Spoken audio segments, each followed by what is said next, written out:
Boa noite, pessoal. É isso aí. E hoje é um super podcast para você. Primeiramente, eu gostaria de agradecer aqui o convidado, né, por ter aceitado essa super participação aqui com a gente, o Thiago César Costa. Quem não conhece? Nascido aqui em Mojimirim em 1981, hein? Filho do senhor Ivandir e da dona Luzia, advogado, vereador eleito com 674 votos pelo MDB e, acima de tudo, um grande palmeirense, que já simpatizei, né? Que eu sou palmeirense também, né?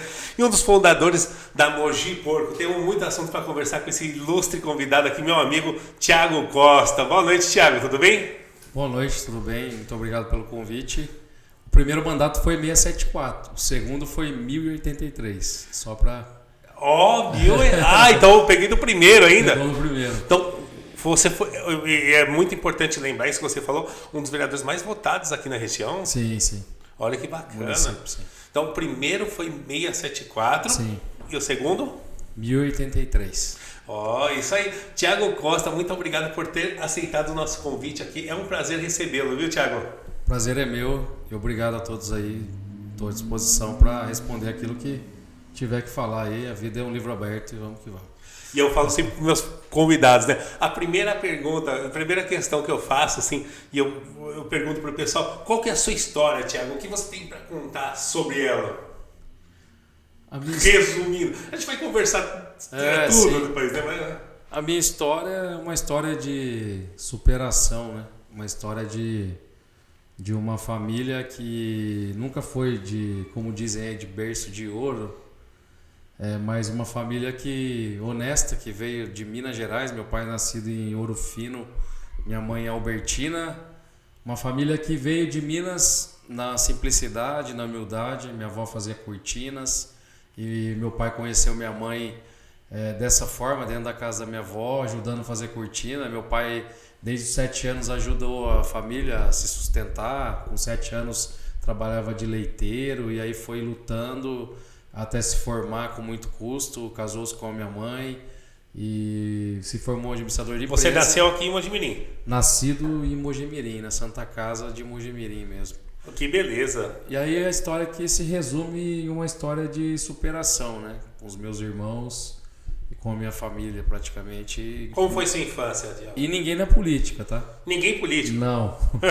Eu quebrei esse paradigma. Quebrou o paradigma, né? Sim, porque Mojimirim, por ser uma cidade pequena, sempre ficou preso naquela história de filho de quem, que sobrenome que é. Muita gente, você é o Costa de qual Costa? Não, sou o Costa do meu pai. Tal. É verdade, né? O pessoal pergunta, né? Tem muito isso, né? Cidade do interior pequena tem muito isso, né? Questão de sobrenome. E numa cidade pequena que... O que seu pai fazia? Nunca ninguém foi... O que eles faziam lá? Eles mudaram muito cedo pra cá, né? Eram da zona rural, da roça, como diz, né? Trabalhavam na roça, mas mudaram muito cedo para Mojimirim. A minha avó, a Albina, né? Sempre morou na Rua Marques, ali número 508, perto da igreja Monte Serrate, ali por muitos anos. Faleceu com 104 anos, faz aí uns 3 anos. Olha que beleza, hein? Foi uma perda muito grande para nós, né? 104 anos? 104. Olha só. E assim, sempre foram a matriarca da família. A matriarca. E perder a matriarca, que foi a última que nos deixou aí, meio que deixou um vazio muito grande, né? Poxa vida. Na família, que é aquela que coloca todo mundo na mesma mesa, independente de divergência ou de alguma coisa do tipo. Aquela união que tem nas famílias hoje, muitas vezes é a matriarca, a avó que faz. Hoje em dia faz falta, né? Muita A gente falta. Sente essa falta hoje nos jovens, né? Nessa juventude de hoje, né? Sim. Esses valores de família, né? Eu adquiri muito isso, esses valores que vieram de pessoas mais velhas que sempre me orientaram e me aconselharam, né? Digo, a minha avó que faleceu, ela faleceu comigo de mão dada dentro da Santa Casa de Mojimirim. Então, assim, foi muito forte. Meu pai pisou na porta Ela esperou meu pai que estava atrasado, ele pisou na porta, ela de mão dada comigo, ela gostava que eu orava com ela. Uhum. E aí ela virou o olho e ouviu meu pai e suspirou, assim. Então tem alguns mistérios que a gente não entende. Para mim, ao mesmo tempo, foi uma dor grande, foi um prazer de ela ter escolhido aquele momento, Deus ter escolhido, você, né? Para estar conosco ali. E ela sempre foi o nosso grande alicerce, né? Nos conselhos e tudo. E quantos anos você tinha nessa época? Faz uns 3 anos, né? Eu tava com 38. 38. Tem Conta 40. um pouquinho pra gente, como foi sua infância, Thiago? A minha infância, ela foi uma infância, assim, de uma criança... os meus pais, eles tinham um pouco de problema, né? Entre eles no relacionamento e tal. Mas foi uma infância de lutas, assim, nesse sentido, um pouco emocional. As lutas, meu pai trabalhava muito e por ter crescido trabalhando muito, ajudando a família, muitas vezes no começo ele entendia que o trabalho e colocar o dinheiro, o pão na mesa era o suficiente só, sem acompanhar muito a vida dos filhos, né? Então teve esse período que o meu pai ficou um pouco ausente. E minha mãe, são 4 filhos, veio a minha irmã Viviane, 2 anos de diferença para mim. Tem 3 irmãos. Sim, são 2 casais em casa. Viviane, a primeira, 2 anos a mais que eu. 40 e ela tá com 43, vai fazer 44. Rodrigo abaixo de mim, que tem 39. Uhum. E a Camila, que veio depois com uma idade inferior, né? Acho que ela tá com 32 agora, 33 anos. Olha só. E aí, tudo recente, aquela coisa do meu pai trabalhar, o início da vida, aquela correria para ter o sustento, né? Para lutar, para manter a casa e tal. E aí a gente vem de uma infância de superação também, né? Nesse difícil, sentido. Né? É uma infância... Não foi fácil, né? Não foi fácil. Uma infância... Assim, não faltou nada na mesa, né? Nesse sentido. Mas faltou um pouco de naquela época, não por maldade, não. Acho que um pouco dessa correria mesmo do dia a dia, da presença, né? Do pai ali. A minha mãe mais amorosa, grudada um pouco nos filhos, mas com um problema de relacionamento com meu pai que acabava refletindo nos filhos, né? E isso aí trouxe um pouco de problema para nós nessa ordem de casal. Não entendia, né? Tudo criança, nem sabe o que é relacionamento, o que tem briga ou não. Hoje, casado há tantos anos, você acaba entendendo o que era, né? Mas na época, muito novo, não entendia. Não, acaba não entendendo, né? Muitas vezes corria para as asas da avó, né? Uhum. Pro padrinho, a madrinha, também tinha um padrinho e madrinha que gostava de ficar lá, tinha um barzinho, Jardim Silvânia, cresci num barzinho jogando bilhar. Uhum. Meu padrinho, tudo aquilo que às vezes meu pai não fazia na época por essa correria, me levava para pescar. Hoje você mora no Maria Beatriz, né? Minha família, meus pais moram ainda no mesmo lugar que eu cresci, né? Que é perto da Humberto Brasi, ali perto da creche municipal, né? Meus pais moram ali até hoje, eu frequento lá até hoje. Tem muitos amigos lá, mas hoje eu estou morando para cima do tiro de guerra ali. Jardim Itapema é grudado no Jardim Brasília ali, bem próximo. Ali ao lado, é verdade. Faz uns 6, 7 anos que eu estou ali já. Se você fosse descrever, vamos dizer, passando essa sua etapa, né, da infância, da sua juventude, né, em 5 acontecimentos, né, o que você poderia definir pra gente? Minha juventude, ela foi uma juventude tumultuada, cara. Primeiro porque eu queria entender se existia um Deus. Porque eu estava aqui. Aquela crise de existência, acho que todo ser humano tem. E aí uma época eu entrei numa depressão profunda. Cheguei a ficar trancado dentro do meu quarto quase 2 anos. Escrevendo e lendo livro de psicologia, uma coisa... O que você lia? Eu lia alguns livros de psicologia mesmo, e eu escrevia muito poema, o que eu sentia eu expressava na escrita. E eu escrevi muitos cadernos com muita coisa, e nessa época também eu estava vivendo um momento muito tumultuado da minha vida, né? Eu, infelizmente, né, pela aquela coisa da curiosidade da juventude, eu acabei me envolvendo muito cedo com drogas, cara. Então, assim, eu tive um vício muito precoce com drogas. Aos 13 anos de idade eu fui conhecer a cocaína. E aí a depressão, o vício, isso aí tomou conta da minha vida por um bom tempo. Acabou intensificando, né? Uma situação que você... Intensificou, e aí não foi só a cocaína, né? Sim. Ali vem outras drogas, né? Como a maconha, e depois... Você viveu nesse momento? Como que você ultrapassou? Conta um pouco pra gente, porque é importante a gente falar sobre isso. Sim, eu até acho que eu mesmo, como uma figura pública, eu não tenho vergonha da minha história, né? Nunca tive. E eu procuro deixar algum legado pra juventude. Isso foi essa juventude que tá por aí, né? Sim, até por eu passar pelo que eu passei, né? Superar o que eu superei e vencer essa busca, né? Incansável aí, muitas vezes, para preencher um vazio que todo ser humano tem. E eu buscava esse vazio preenchido, né? Mas como que você começou? Como que você ingressou nas drogas? Como que você acha que foi isso? Na verdade, foi curiosidade de entender o que era e por que os amigos estavam usando. Isso que é importante a gente conversar. Talvez foi amigos, pressão ali da sociedade, que a gente fala. Da sociedade, quando a gente fala pressão da sociedade hoje, mas quando a gente é criança, ainda é uma criança, 13 anos, está saindo, né, da fase de criança, de pré-adolescência para adolescência, né? Às vezes tem aquela pressão da turma, da rodinha de amigos, vai fazer isso, não vai... Ou por uma questão de insegurança. Não teve muito isso. Nunca teve no meu ciclo. Não, essa pressão de obrigar, não existe isso. Tem muita gente... Por exemplo, eu era criança ainda, eu jogava um futebol de salão na quadra da Maria Beatriz. E tinha alguns mais velhos na época, eu lembro de alguns que... eram viciados e tinham alguma coisa, a gente ia jogar um futebol de salão lá, molecada. Eles não deixavam chegar perto de nada e ver nada eles fazendo. Então vai pra lá, molecada, não sei o quê. Eles ficavam bravos até. Não queria... Não queria. Tinha um pouco de respeito. Tinha a escola ali no Santos Alves, que é ali grudado na quadra, na Maria Beatriz. E ali eles também respeitavam quando as crianças passavam e tal, entendeu? Tinha um pouco de respeito nesse sentido aí. Então não teve uma pressão, foi a curiosidade mesmo e o momento que eu vivia. Entendi. O momento que eu vivia era turbulento. E aí eu acabei numa festa de um amigo, festinha assim, de criança, de molecada. Acabei... As festas de garagem que tinha na época. Essas festinhas americanas que eles falavam, né? Sim. E aí numa festinha dessa eu acabei experimentando e acabei entrando nesse ciclo vicioso aí. Foi pesado. Isso é importante falar porque é a maneira mais comum, né? Como se ingressa no mundo das drogas, né?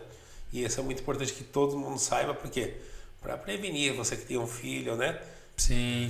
Ficar atento, né? Até o pai, eu penso assim, o pai ausente demais, os pais eu digo, né? Hoje muitos pais não sabem nem o que seus filhos estão fazendo mesmo. Não sabe, porque quem cuida é o que? É a internet, né? Então, a internet e às vezes terceiriza e acho que terceirizar alguém vai dar educação no lugar deles e não vai, pai é pai, mãe é mãe, né? Então, porque é muito importante isso que você falou.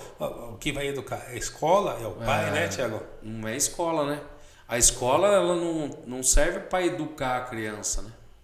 Eu fui na escola, eu fui aquele gordinho zoado do bullying, né? Que desde novo, de criança, mas aquele que sabia enfrentar o bullying. Isso te prejudicou de alguma forma, você acha? Não, porque assim, vou ser sincero aqui, o cara que batia no Monsenhor inteiro, que é a escola aqui, uma vez ele quis me pegar e tal, achando que eu era gordinho e tal, mas eu fazia umas lutinhas com meu primo falava, toma cuidado e tal. Então um dia no intervalo, aquela coisa toda, vamos lá brigar porque você fez não sei o que, eu não tinha feito nada. Tá. Falei, vou apanhar quieto. Peguei e ainda bati nesse cara e eu virei o herói Você soube se defender. da escola. Daí mudou, inverteu. Aí que eu fazia, por ter feito isso, aqueles que se sentiam agredidos e oprimidos, eles me procuravam e eu ajudava eles a se defenderem. É verdade, isso é a minoria, né? Dos casos que a gente vê hoje em dia, né? Porque eu achava injusto, né? Então eu tinha esse sentimento já de injustiças em algumas situações, né?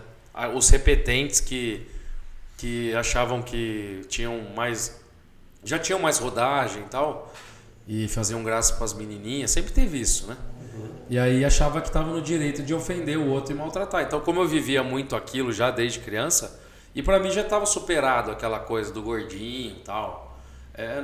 Sempre tive uma visão bem madura disso. Não me afetava tanto mais. E eu consegui lidar com isso muito assim, de uma forma no começo difícil, mas depois eu amadureci com essa cena na minha vida, assim, naquele momento, rompeu, tipo, aí, sou gordinho, mas você não era o bonzão, então já era. Não incentiva a violência, né, isso? Exatamente. Mas aquele momento lá, era um momento que ou eu me defendia ou eu ia ser chacota para o resto da minha vida. Foi um momento que você tomou uma atitude que isso mudou, né? Uma certa parte, né? Sim, não pela violência, mas no sentido de me defender mesmo. Fecharam a roda, que era aquela história da escola, e ali, né, não tinha ninguém, e era eu e ele, mano a mano.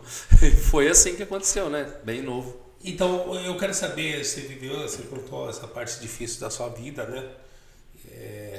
E qual foi o momento que marcou a sua mudança? Qual foi o seu marco, né?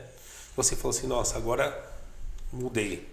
Nossa, depois de O muito... que te chamou a atenção daqui? Você passou essas dificuldades, né? Com as drogas, né? Sim. O que te chamou, o que te despertou isso, né? Porque eu contei isso com uns 13 anos, né? Então eu pego aí os 13 anos de ter entrado nesse mundo e depois ter já me envolvido e fiquei muitos anos tentando largar. Porque a droga é o seguinte, ela te dá aquele sentimento de poder. Hoje eu falo assim, a cocaína ela tá muito com porcaria batizada, mas na minha época não. Minha época tinha lá, você conhecia pessoas que tinham a qualidade da droga, tipo assim, praticamente pura. Então era um negócio bem mais agressivo, né? Para quem usava isso, tinha esse vício. E aí o momento foi a depressão, porque ela te dá um sentimento de euforia, de quero mais. E a hora que acaba esse sentimento de euforia, quero mais, você tá na sua casa sozinha, deita na sua cama e não dorme, fica rolando pra lá e pra cá, a depressão que vem no outro dia. Você Alguém fala, te deu de esse Deus, start ou partiu de você mesmo? eu sempre quis me libertar disso. Porque eu sentia que eu não dominava. O viciado, aquele que tem esse... Não é nem porque ele quer, porque é um problema de saúde mesmo. Ele acha que ele domina a droga. E quando você vai ver, a droga... ela dominou sua vida, porque aí você não é mais o mesmo sem a droga. Você tem que ter ela para você ser você, e na verdade ela já roubou sua identidade, né? E cada vez vai aumentando mais a necessidade, né? Nunca é o suficiente, né? Sim, a quantidade, igual eu falei, a qualidade, tudo isso muda muito. O start veio por conta disso, eu não conseguia mais, eu falava, não dá mais para ficar desse jeito aí, eu tô entrando tô entrando no fundo do poço, né? Mas em nenhum momento você curtiu, então, as drogas? Não, curti muito. Porque, igual eu te falei, a euforia de estar usando. Porque isso que era muitos amigos, né? Exato, ao redor. A curtição no momento Não, é legal. A curtição, não vou falar aqui não, senão você não estava usando. Exato. Não ia ter tanto viciado no mundo. Exatamente. E tem muito viciado no mundo porque o sentimento de poder, eu posso porque eu tenho a droga, eu posso porque tá cheio de gente ao meu redor, eu posso porque numa balada eu sou o cara. Exato. Então assim, tô verdade. rodeado de amigos que às vezes não tinha condição, dinheiro, e você tinha um pouco mais, e aí você acabava meio que colocando para todo mundo usar, então todo mundo sempre te via como, pô, olha lá o rei lá da droga, entendeu? Ele tem muita droga e tal, e vamos estar com ele aí na balada, ou vamos estar ao redor dele, mas é uma fantasia, porque tá todo mundo indo pro buraco junto. Junto, e até Esse que é o problema. E até tal fase, por exemplo, chega uma etapa da vida que as pessoas começam a mudar, né? Não tá tomando tanto, ou não, né? Não tá mais usando. Aí começa a mudar, mas só aquelas pessoas que começaram a ficar viciadas já não conseguem mais mudar. É difícil. É difícil porque aí você tem outros embalos, né? É. Tem aquele que ele vicia e não tem a condição, mas tá viciado. Aí ele rouba a mãe dele para comprar droga. Aí já não é mais só o vício, é já o furto. Exato. Daqui a pouco é o assalto a uma armada porque ele tem um convite para fazer algum roubo aí que vai gerar para ele um dinheiro que ele vai usar droga. De repente ele está devendo para traficante e ele tem que pagar a dívida. Então assim, você entra num ciclo que cada um tem sua realidade, né? E tem que enfrentar a realidade, não são todos iguais. Tem uns que também usam, não gostam, não usam mais, mas tem outros que começam, nunca mais para, e outros que vão preso, outros pro caixão, e outros que não acaba mais o vício. Acaba mais, né? Mas então a chave da virada hoje, para você mudar esse seu estilo de vida, né? Você ter uma noção, assim, partiu de você, assim, olha, aconteceu essa mudança na minha vida, ou vou decidir hoje por mim mesmo. Foi com quantos anos que você teve isso? Não, foi um start assim, teve uma época da minha vida que não era mais a cocaína. Eu já tinha passado pela cocaína, pela maconha. Uhum. e não conseguia largar nenhum nem o outro. Mas eu tava mais na maconha. Até que um dia um amigo falou, vamos fumar um mesclado, que era o crack e a maconha junto. E a hora que eu fumei esse mesclado, aí complicou, porque eu queria fumar o crack puro. E aí o crack puro, o crack é o fundo do poço. Porque aí você perde... Não, o efeito, a euforia é 100 vezes mais que a cocaína. Ele é um produto da cocaína, né? Só que a euforia é muito grande. E ele puro... tem pessoas que ficam 3 dias no mato.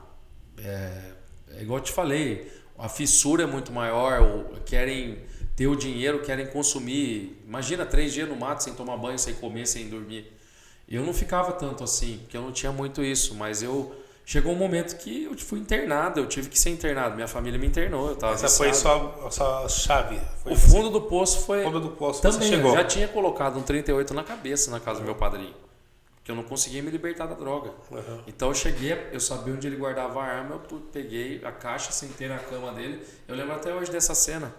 E eu peguei um 38 e coloquei na cabeça e falei, não dá mais, meu, não aguento mais. Você achou que pra você era o fim ali? Eu achei que era o fim. E aí, quando eu coloquei a arma, eu ouvi uma voz falando, não faz isso, você vai me conhecer ainda.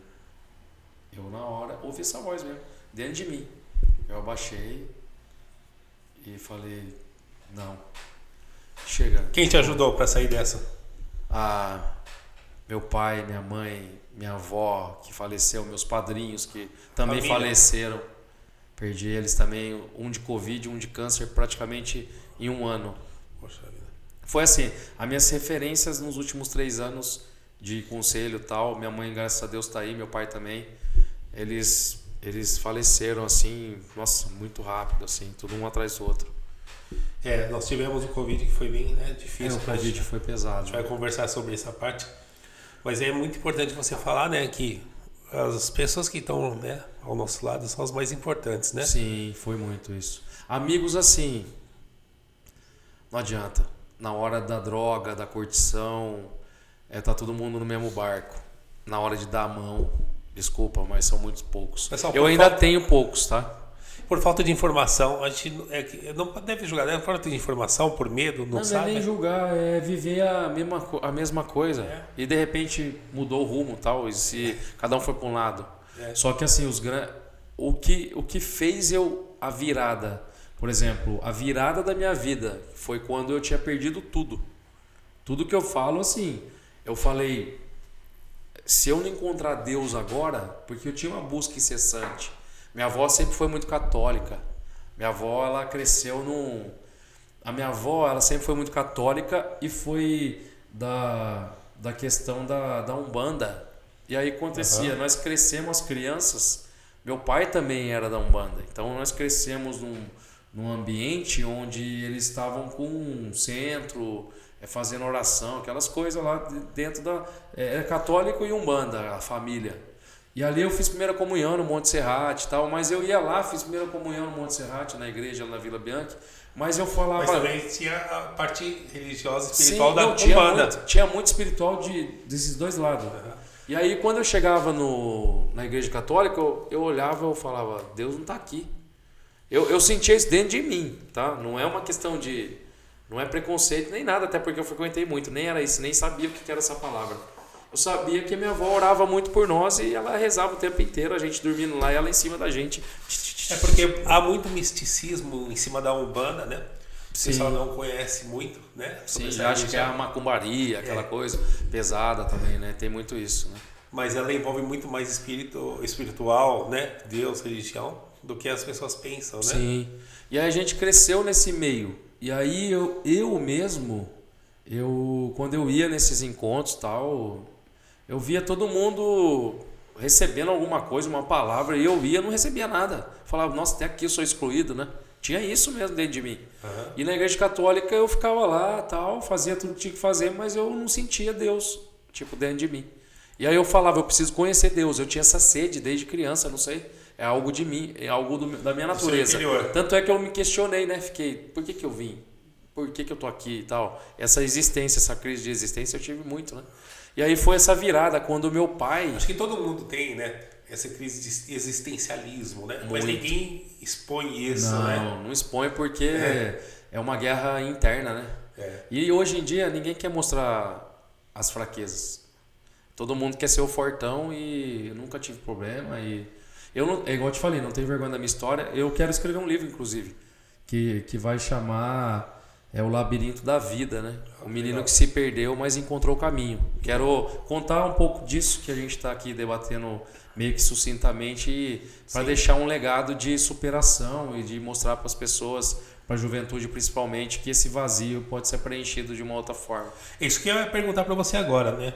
Qual que é a grande lição, né, que essas dificuldades lhe trouxeram, né? E qual conselho que você dá para quem está passando por isso agora? A dificuldade desse momento é você achar que está tudo acabado. E quando na verdade pode ser um começo. O meu pai, o espelho que era meu pai foi virar meu amigo depois que eu tinha uns 20 e poucos anos. Sério, eu tinha uma revolta tão grande contra o meu pai, que era assim... E meu pai um dia chegou e falou, eu conheço Deus, tal, conheci Jesus, tal. Escreveu uma carta à mão para mim, acho que foi no ano de 2005. E eu falei, isso aqui é mentira. Esse homem está enganando de novo. Tal. Você culpava ele por alguma forma? Culpava muito pela crise com a família, com a minha mãe, por não ter acompanhado. E por, assim, meu pai era aquele homem que não teve muito carinho dos pais, assim. Sempre foi obrigado a trabalhar muito cedo, então às vezes ele não sabia nem passar o que ele sentia. E era muito difícil, ele achava que a vida, igual eu te falei, colocar o pão na mesa e dar o suficiente para os filhos tava bom. E na verdade não adianta, ele não participava da vida dos filhos. Então me revoltava muito em algumas situações, né? E aí tem uma educação antiga, né? Isso, né? Tem uma coisa assim, muito... raiz, né? Aquela coisa de cada família. Um vai passando pro outro, né? E aí quando ele escreveu essa carta, conheci Jesus, amolece seu coração e tal. Eu tenho essa carta até hoje guardada. Que bacana. E aí ele mandou isso e eu... Não, mentira, mais uma vez tá mentindo e tal. Foi aí que ele falou algumas coisas e eu fui chegando próximo dele, fui vendo que ele tava mudando, que era verdade. E eu falei, quem será que esse Deus que mudou a vida do meu pai e tal, tá diferente e tal. E aí me deu uma curiosidade. E aí eu comecei em 2005, comecei numa igreja chamada Casa do Oleiro, aqui em Mojimirim mesmo. E ali eu cheguei arrebentado. Fazia uns 4 anos que eu não chorava, tava duro. O mundo tinha batido em mim muito. 2005. Sim. E a gente abriu um negócio junto. Nessa época aí só tinha meu nome, a família estava com problemas. E eu acabei dando meu nome pro meu pai para ele abrir um negócio. O negócio, ele levou um golpe no negócio e meu nome foi pra vala também, ficou com problema. E aí, igual eu te falei, foi por superação, assim, você faz por amor e de repente você vê você numa situação. Eu falei, eu tinha perdido tudo com 18 anos, 19. Minha vida tava no fundo do poço mesmo, entendeu? E aí eu falei, né, o fim, já era. Aí foi aí que eu conheci, assim, comecei a ouvir falar de Jesus, falava, nossa, Jesus. Eu sempre busquei, mas nunca tinha encontrado. E aí o que mudou minha vida mesmo foi o start do meu pai, que já orava por mim há muito tempo, eu não sabia. E foi em 2006, quando eu fui numa chácara, que eu tinha usado muita droga e tinha bebido muito. Uhum. E essa chácara foi um retiro de jovens da Casa do Oleiro, de Mojimirim. E veio um apóstolo dos Estados Unidos e um americano chamado Don Shelton. Conheço ele, tive vários contatos com ele depois, uma outra etapa da minha vida. E ali eu recebi umas palavras que era Deus falando comigo através da vida dele. Através dele. E ali naquele momento, até me arrepia, porque a minha busca, que eu busquei a vida inteira durante essa trajetória minha de superação, de luta, de tudo que eu falei aqui resumidamente, eu ouvi uma palavra que estava em Tiago, no livro de Tiago. E ali, quando eu ouvi, Deus falava para mim, sou eu. Era isso. E ali Deus, naquele dia, ele me mostrou o meu passado. Você vai deixar aqui. E tinha uma piscina no lugar. Sim. E eu nem sabia o que era batismo, nada, nem tinha essa ideia. A nova criatura, né? Aquela coisa do arrependimento. Sim. Que é o que a gente lê na palavra de Deus, né? E ali meu coração, ele põe a mão na minha testa assim, meu coração pegou fogo. Eu falava, louco, o que é isso? Não sabia de nada. meu coração pegou fogo. E ali eu consegui chorar, cara. Coisa que eu tava duro, não conseguia. Na tempo que você não encontrava o seu verdadeiro Nossa, eu, né? E ali eu encontrei, na verdade, Deus. E ali eu fui batizado e dali pra frente, fevereiro de 2006. Dali pra frente a minha vida foi outra. Novo rumo. Nova vida. As coisas velhas passaram mesmo. Foi uma superação, foi, mas eu ficava incomodado de ficar numa roda com gente fumando maconha, usando droga. Eu peguei nojo pela droga a partir daquele momento. E ali minha vida mudou, porque eu fui liberto das drogas. E fui liberto buscando essa presença de Deus. Usei remédio também, tá? Usei remédio, fiz o tratamento com psiquiatra. Né? Sim. Isso é importante falar. Sim, não é só que estão nessa dificuldade, sim. Né? Existe a fé. Exato. Creio muito nisso, porque vivi isso. Mas ela é essencial, mas também tem o lado físico da desintoxicação. É tudo um equilíbrio, né? O sono, o dormir, aquela coisa de... Então foi o equilíbrio. Até que teve um momento que eu também larguei o remédio. E assim, foi etapas da minha vida que aos poucos... Aí só uma ascensão dali pra cima. Graças a Deus, tipo... Desde 2006 eu não sei o que é droga, mas assim... Aí você decidiu depois fazer direito na sua vida. Sim, aí meu pai... te levou? Por que você decidiu fazer direito, né? Então, advocacia. Depois que eu mudei, que eu fui pra igreja, aconteceu tudo isso na minha vida, eu falei, meu pai, você não quer estudar, fazer alguma coisa? Eu fiz um cursinho de 2 anos de técnico e administração, no São Francisco, em Mogi Guaçu. E ali eu fazendo, meu pai é formado em administração pública. Tá. Administração de empresa, pública não. Aí eu peguei e meu pai, nossa, você gosta de ler, escrever, falar?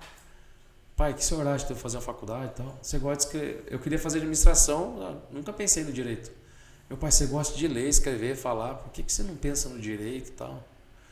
Aí eu falei, comecei direito aqui na Faculdade de Santa Lúcia. E ele te deu a dica primeiro, né? Deu a dica. Ele já era meu amigo aí, né? A partir dessa... mas antes da gente falar, né, dessa parte profissional, eu quero saber um pouco das suas paixões na sua vida, né? Que a gente comentou logo no começo do podcast que uma das suas paixões é o Palmeiras, é isso? Sim, Palmeiras sempre teve no meu sangue, no meu coração, né? No sentido sangue, exemplo, né? Meu avô passou pro meu pai quando eu era pequenininho, ele sempre me levava nos jogos aqui na região. Então eu sempre vi o Palmeiras aqui na região com meu pai, levando eu para assistir o jogo do Palmeiras. Em 93 eu lembro que a gente saiu 2 ônibus aqui da Praça Central, Rui Barbosa, e nós fomos a ver o Palmeiras e Vitória no Morumbi. 120 mil palmeirenses, 2-0. Exatamente, para quem não sabe, em 93 foi o ano de campeão destaque, brasileiro, E eu lembro a época ruim, né? Que o pessoal contava até 20, que nós tava 20 anos na fila lá. E eu era molequinho, eu falava, nossa, que humilhação. O Corinthians tinha acabado de sair da fila em 91, né? Foi, né? Do brasileiro. Nossa, que rivalidade que era, né? Era, né? Sempre foi, né? Na verdade. Aí chegou o Palmeiras. E falando do time do Palmeiras, é legal a gente conversar sobre essa atual posição do futebol brasileiro, né? Porque a gente vê o Palmeiras no atual cenário, né? E tá ganhando destaque hoje, né? Sim. O que você acha, né? Que tá destacando o Palmeiras? O que é a gestão? O que você acha que ele tá fazendo diferente hoje para estar se destacando dos outros times hoje? Hoje, querendo ou não falando que eu também sou palmeirense, né? Sim. Mas eu não vou puxar sardinha pro meu time. Mas a gente vê que puxar um pouco. Um pouquinho tem que puxar, né? Porque é o melhor da América hoje, né? O que o Palmeiras está fazendo diferente dos outros times, será, Thiago? Que você analisa? Na minha opinião, começou com a gestão Paulo Nobre, né? Então, assim, você vê um apaixonado, igual você falou, palmeirense, que tinha muito dinheiro e colocou a casa em ordem. Começou com o Paulo Nobre.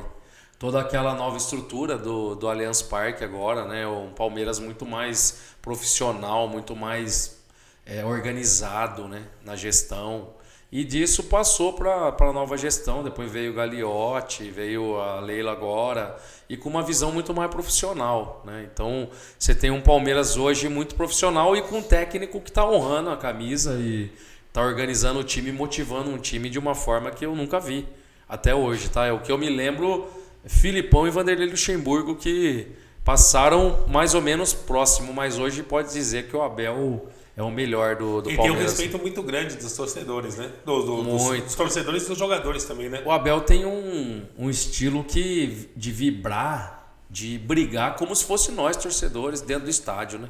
Eu vou muito dentro do estádio. É verdade, você vai em todos os jogos? Não todos, porque é difícil ir em todos. Mas eu sou sócio do interior torcedor, então eu frequento o clube do Palmeiras, piscina, ginásio, tudo. E por ser sócio do interior. E eu vou em vários jogos. Eu fui 5 vezes campeão lá. No Allianz Parque, no novo Allianz Parque. 5 vezes. E ficou fantástica a nova estrutura do Allianz, né? Ficou maravilhoso. O local já é muito bom, né? Ao lado do shopping, uma região boa da Barra Funda, fácil de entrar, de acesso. Você entrou na Marginal, já tá na Barra Funda. Então, o Allianz já fez uma acústica perfeita para shows também, né? Foi uma coisa que... fui com a minha esposa no Ed Sheeran lá.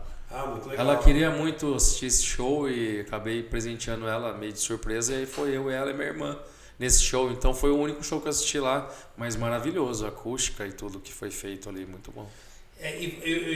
Para quem não sabe, o Thiago também é um dos fundadores da Mogi Porco, né? O que é Mogi Porco, Thiago? Eu te acompanho, eu vejo no TikTok lá, Mogi Porco, uma foto legal, vou tomar uma cerveja com eles lá. Não, tá convidado desde já para amanhã, hein?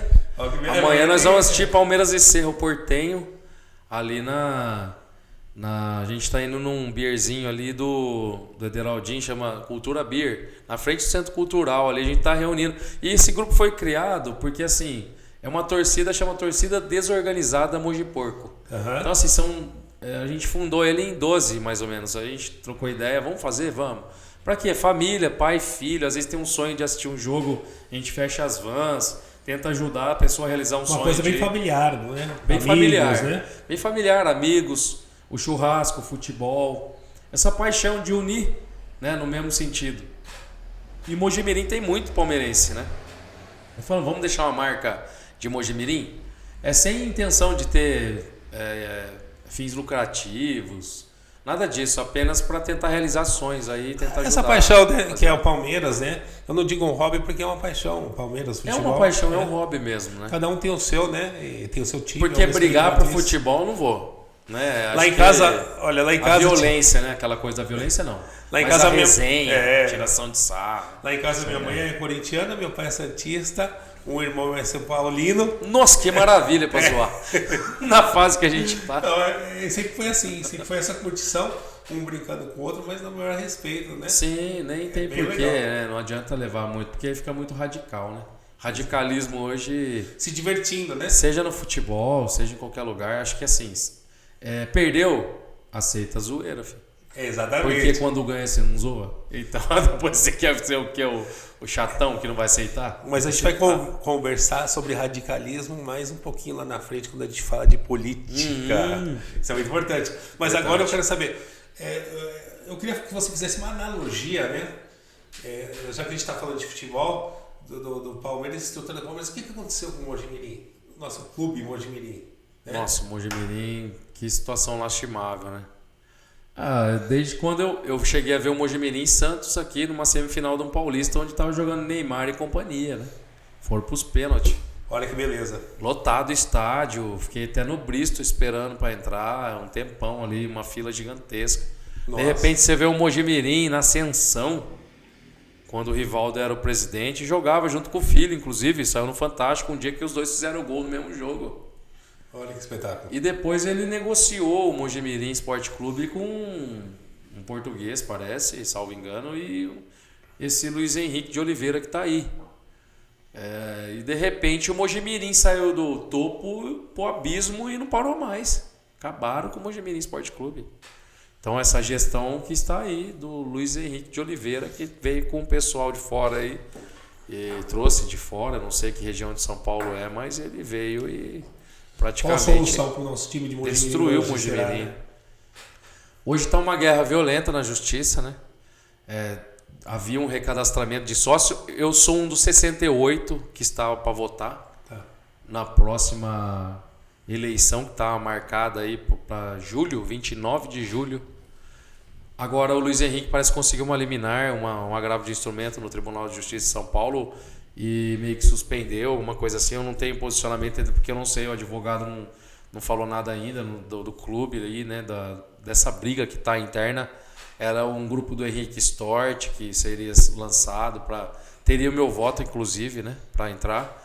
Então assim, é um problema seríssimo. A solução para o Mojimirim é tentar sanar essa guerra interna porque o que a gente torce é isso, né, para fugir um pouco da política. E para mais para a parte esportiva, né? Por mais amor, né? Porque você falou do Paulo Nobre quando chegou no Palmeiras. Sim, gestão. O amor da camisa, né? Levou a solução, né? E tem um gestor aí que foi até na Câmara esses dias, o Wilson Matos, que é um empresário aí que tem uma ponte nos Estados Unidos e tal. Até o Mojimirim parece que está fazendo alguns amistosos lá nesses dias por conta dele.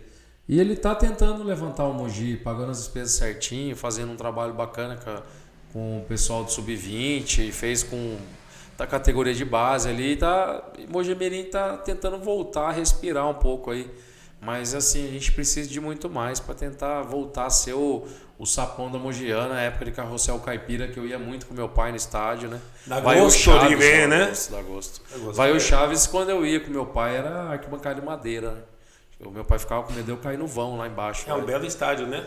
Hoje é um estádio maravilhoso, né? Então eu peguei a geração do Wilson de Barros, cuidando de tudo, né? E tirando o dinheiro praticamente do bolso para manter tudo, né? E pegou aquela geração do Carrossel que estourou, deu boom aí, né?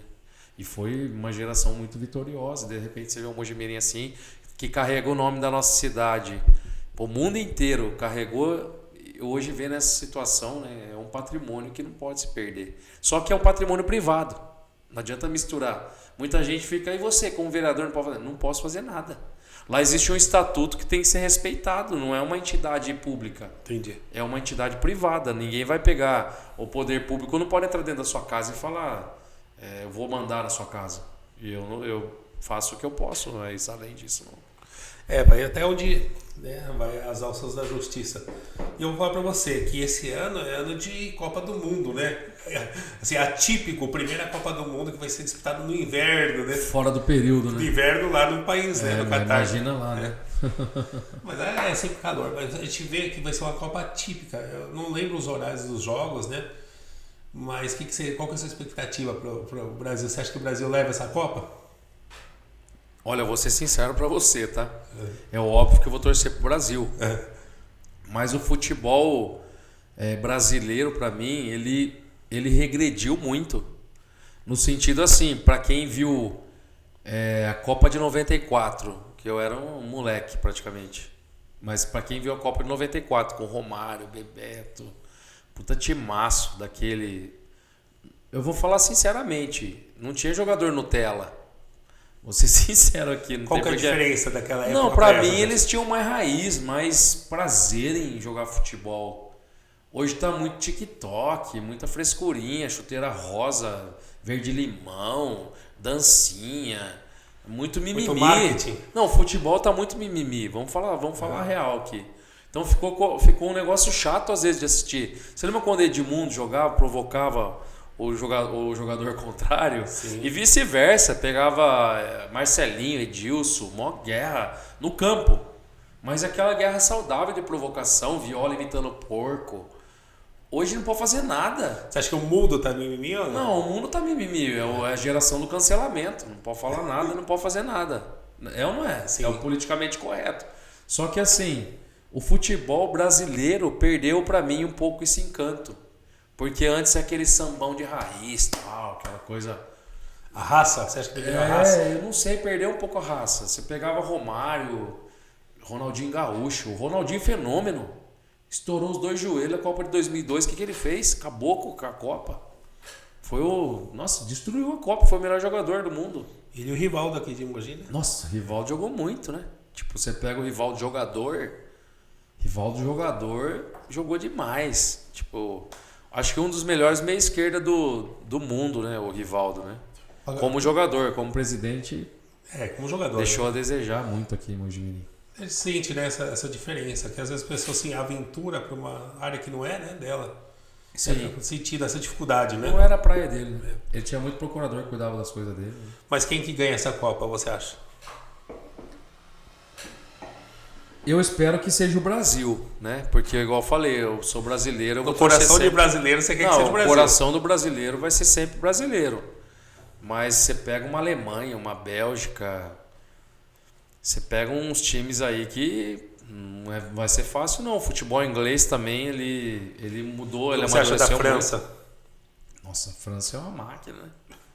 É, Então assim, você é a grande promessa da Copa, né? você tem a França aí que tem jogadores aí jogando em alto nível, né? E altíssimo nível. Só que nem sempre o alto nível se encaixa numa seleção. Exato. Vamos falar do Messi, por exemplo, na Argentina. Muitas vezes você vê o Messi comendo a bola nos clubes lá europeus, mas na seleção argentina não dá certo. Na minha opinião, acho que a grande favorita da Copa é a França, mas a Alemanha está chegando forte também. A Alemanha sempre vai ser um time, aquele 7-1, ninguém digeriu, né? E assim, dentro do Brasil, no Maracanã. Essa foi difícil, né, cara? Ô, louco. Foi uma situação bem difícil pra gente. Pelo amor de Deus, aquilo lá foi meio que um golpe, né? E não adiantou lá na Olimpíadas, lá, aquele jogo. Não, você nunca vai apagar. Não lavou a alma. Nunca vai apagar. Não. Isso foi o fato da história. Tem que ter uma vingança. Não sei se... acho que nem a vingança vai apagar o que aconteceu. Né? Bem que a gente ganhou lá na Alemanha. Eles estavam com uma camiseta parecida do Flamengo, você lembra? Foi a camiseta igual do Flamengo listrada, né? Ainda assim, ainda mete 7 no Brasil.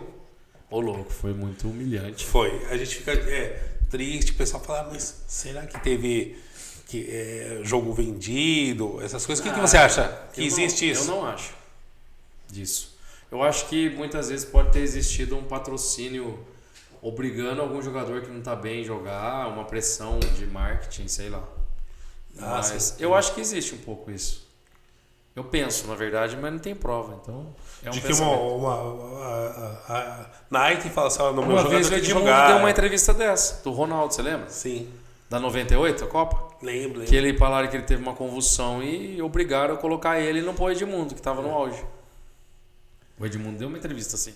Desconfiado, porque o Edmundo era o reserva, né? Ele queria entrar, queria jogar. Sim, então, mas também assim. não sabiam. Da onde A veio França isso? já estava com um Só belo time em 98 também, Quem né? estava nos bastidores, né? Quem viu tinha que falar, né? Exato. É difícil, hoje a gente ouve muita coisa que tem muito fake news plantado, né? Isso é verdade. A gente nunca vai saber o que acontece. Eu costumo falar para quem é cético em relação ao futebol, eu acredito de paixão. Eu nunca vou pensar que é um jogo vendido ou não. Se há por detrás alguma coisa, é a minoria, entendeu? O que está crescendo muito hoje é essas apostas, né? Sim, Só bets. Isso aí já vi alguns documentários de esporte espetacular que passou sobre isso, né? Do Que goleiro que joga para escanteio. Não tem nada a ver. O cara errou o pé e bateu um tiro de meta para escanteio. Que jeito? Então, assim, tem algumas coisas que é estranho mesmo. Só que é time, às vezes, de série D, C, né? Assim, agora os grandes clubes, louco, tem controle de torcida, né? Imagina a torcida perceber que o cara... Nunca é nada fácil. Não. Por que eu falo? Se alguma pessoa sabe que está no esquema, e ela sair do esquema, ela vai contar para todo mundo, não é? Então, isso acontece. Vamos dizer, não acontece... Acho que acontece. É que nem falava da mala branca, né? Lembra? Exato. Aquela coisa entrega o jogo pro outro não classificar. O que aconteceu? Aconteceu. Mas Acontece, mas vai provar como? Minoria. E temos que acreditar, pra gente que tem a paixão no futebol, que é a minoria, né? Sim. Mas eu creio que a maioria não vai para esse lado, não.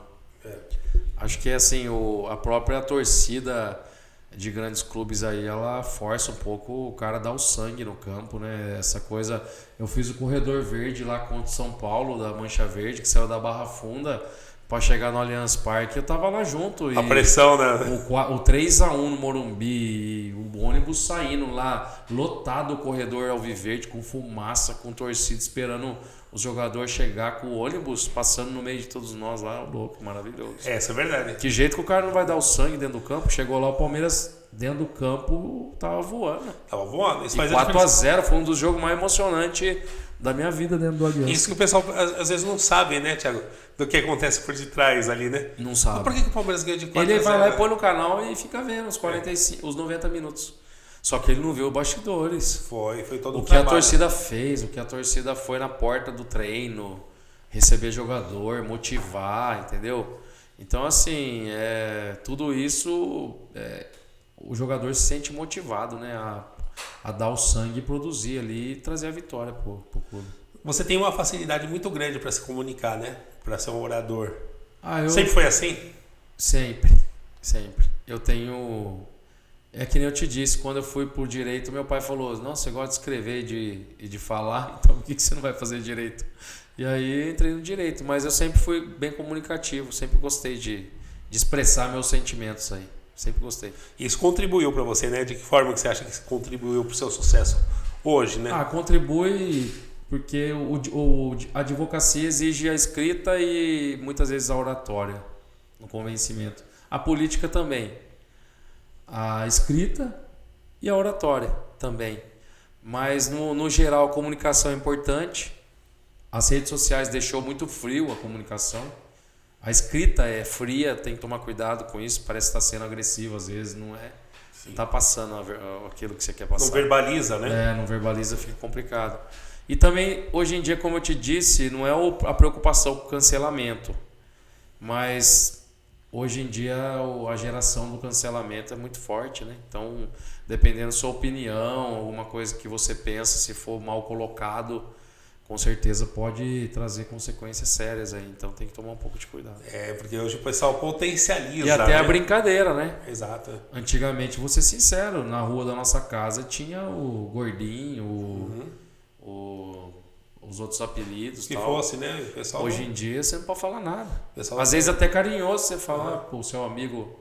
A gente foi acostumado assim, não era. E não é maldade. Tem Exato. amigo assim, que eles falam até, me chama. Hoje é aquela história, chama eu de preto mesmo tal. Que aí eu quero que chama de preto, eu sou preto. Aí tinha amigo que você tratava carinhosamente desde criancinha e tratava você do mesmo jeito e tal. Você vê hoje, de infância tal. Vai abraçar, você tem que pensar 3 vezes. Você falar alguma coisa que pode, ao redor dele, soar como: o cara tá sendo racista, sei lá, tá sendo. E infelizmente é isso. Até palavras, né? Hoje tem muita gente que fala: o denegrir você não pode usar, que você tá falando de uma forma pejorativa, denegrir. Então você tá diminuindo quem é da cor preta e tal. Então, determinada cor, né? Nossa, hoje tem muita coisa assim. Eu também. Tem coisa que eu tô aprendendo até agora. Já que a gente entrou nesse âmbito, né? De advocacia, né? De direitos, né? Vamos falar um pouquinho da sua carreira, né? Fala da carreira de advogado. Quando que iniciou a sua carreira de advogado, né? Como surgiu a ideia? Você é advogado, você decidiu do dia para a noite, você contou, né? Que seu pai deu a ideia, né? Foi um impulso. Foi um impulso, você deu a ideia e isso despertou em você uma vontade? Sim, aí em 2007 eu ingressei na Faculdade de Santa Lúcia, aqui de Mojimirim, de Direito.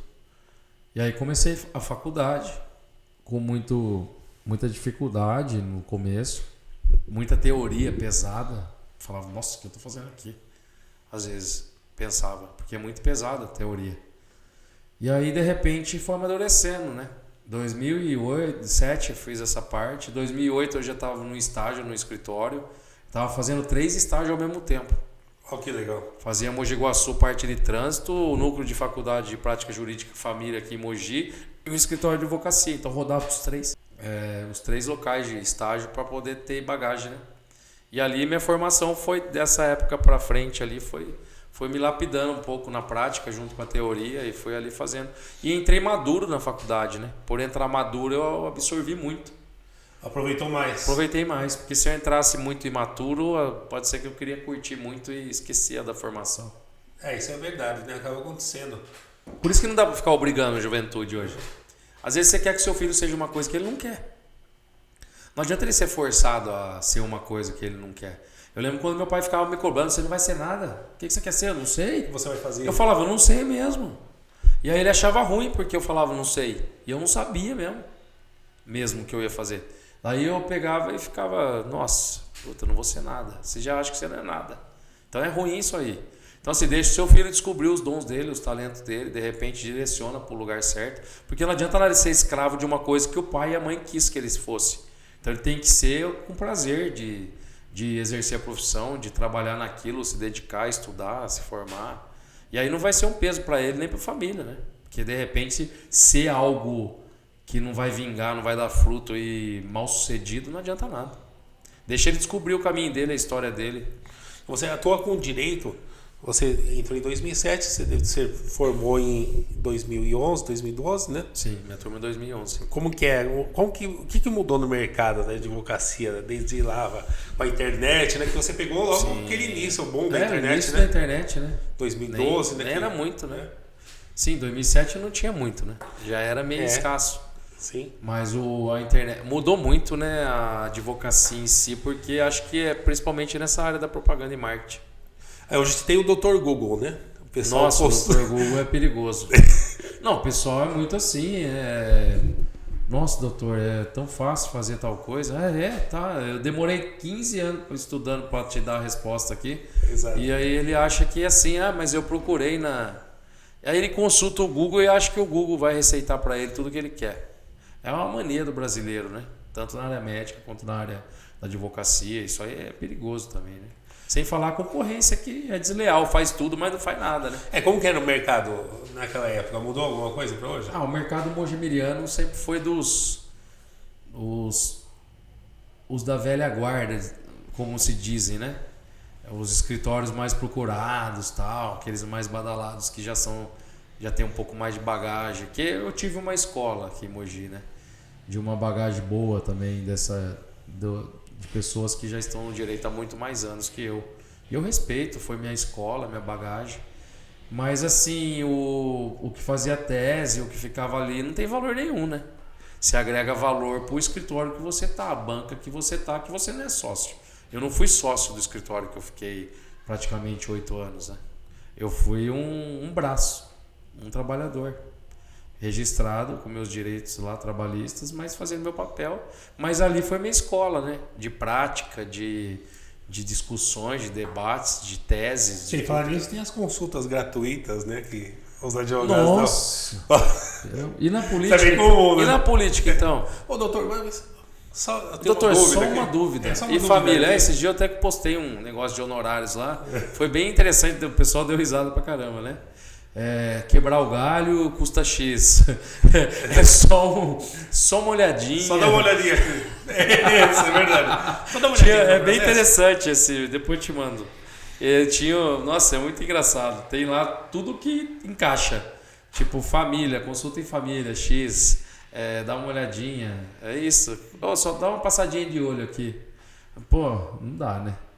Então, assim, tem tudo isso, mas é uma questão também do profissional. E eu sei que você é um excelente profissional ainda. Eu estudei, né? Porque você ganhou um prêmio Top of Quality Brasil agora em 2022, é isso? Sim, fui premiado na minha área de atuação da advocacia tributária na região da Baixa Mogiana, que é um prêmio que são escolhidos mediante pesquisa, clientes e tal, na parte da advocacia no estado de São Paulo. Então, assim, como eu estudei fiz PUC, Campinas, tributário, estudei IBET São Paulo com os grandes professores renomados, participo sempre de congressos em São Paulo para atualização, tudo, tenho bastante contato com professores, doutrinadores do direito tributário. Eu fui escolhido para receber esse prêmio aqui na região da Baixa Mogiana. Então, para mim foi uma honra, né, ter recebido esse prêmio, né? Foi na Avenida Paulista, no Hotel Meliá ainda esse evento. Ó, que bacana. Foi bem legal. Foi assim, bastante bancas reconhecidas ali em São Paulo, na região ali, aqui na nossa região, e que para mim foi importante, né? Porque eu tenho, queira ou não, eu tenho 2007, tô com 15 anos aí de quase, né, de atuação na área jurídica, né? Mas no direito tributário, o que me fez apaixonar pelo direito tributário foi um professor da PUC de Campinas, chamado José Antônio Minatel. Ele que me fez ter paixão pelo direito tributário. Foi ele que, assim, ele dava aula como se fosse... Ele tem paixão, então ele passava aquilo de uma forma que parecia um maestro, verdade. A sua paixão é o tributário. Sim, aí eu direcionei para a área tributária, né? E aí eu fui estudar São Paulo, congresso, fiz IBET, que é Paulo de Barros Carvalho, um grande doutrinador do direito tributário, um dos papas do direito tributário mesmo. Eu fiz a escola dele ali mais de um ano. Então, assim, os congressos e tudo, a formação minha foi consolidando nesse período. E não parei de estudar, né? Eu já estou até meio preocupado já o que eu vou fazer de novo, porque eu fechei essa pós em tributário, e eu fiz recentemente, o ano passado eu fechei MBA em gestão pública também pela PUC. Então, já que eu estava na área da advocacia, também a tributária e também a política entrou na minha vida, eu acabei tentando conhecer mais, né, na questão da gestão pública, e aí eu me ingressei e graças a Deus finalizei aí com empenho, tudo, mais essa especialização também em gestão pública pela PUC também de Campinas. Que legal, bacana. É um investimento, né? E eu pretendo fazer ainda, estudar. Acho que o conhecimento, ele nunca é demais, a gente tem que estar sempre buscando mais ainda para poder ter informações. O network é importante, né? Eu gosto muito desse contato físico, eu não gosto muito de virtual, aquela coisa de... Isso eu ia te perguntar, né? Como que você vê essa evolução, né? A evolução digital com a sua carreira de advocacia? A evolução é boa por questão de audiências, eu acho importante, é mais célere, mais rápido, mas para mim, no conhecimento, eu gosto do network presencial, eu gosto de olhar no olho, de trocar uma experiência, uma ideia. Nunca é perda de tempo você estar aqui com contato e conversando e tal. Eu acho que essa coisa do conhecimento virtual é importante para você absorver rápido, mas ele nunca vai, ele é muito frio e eu não tenho muita disciplina para isso. Entendi. Eu acabo me desconcentrando. Eu consigo, pela advocacia, eu desligo quando eu estou trabalhando numa peça. Pode ter 100 pessoas aqui na sala, se eu estiver trabalhando naquilo que eu estou fazendo, eu desligo o mundo exterior e eu fico só ali. Eu consigo fazer isso, já é meu. Não me atrapalha reuniões ao lado, tal, pessoal falando.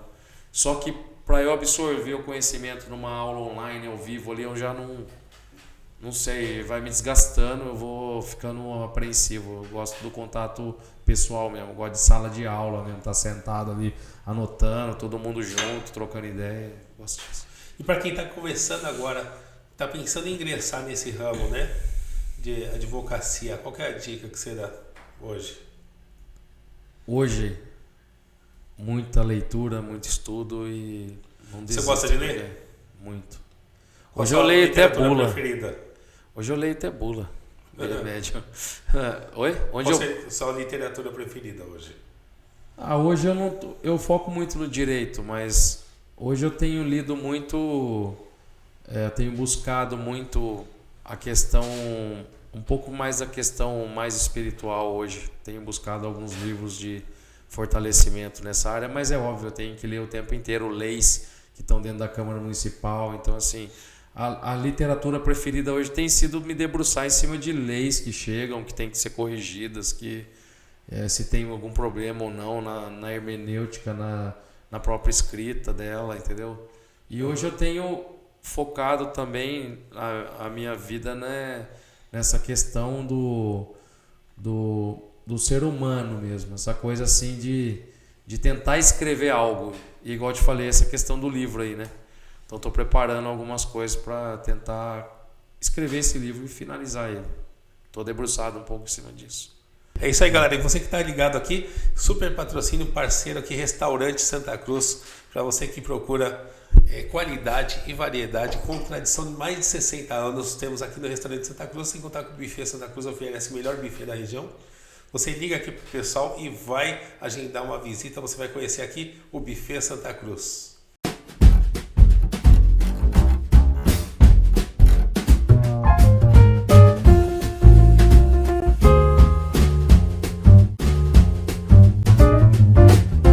É isso aí, Restaurante Santa Cruz, parceria aqui com a gente sempre, né?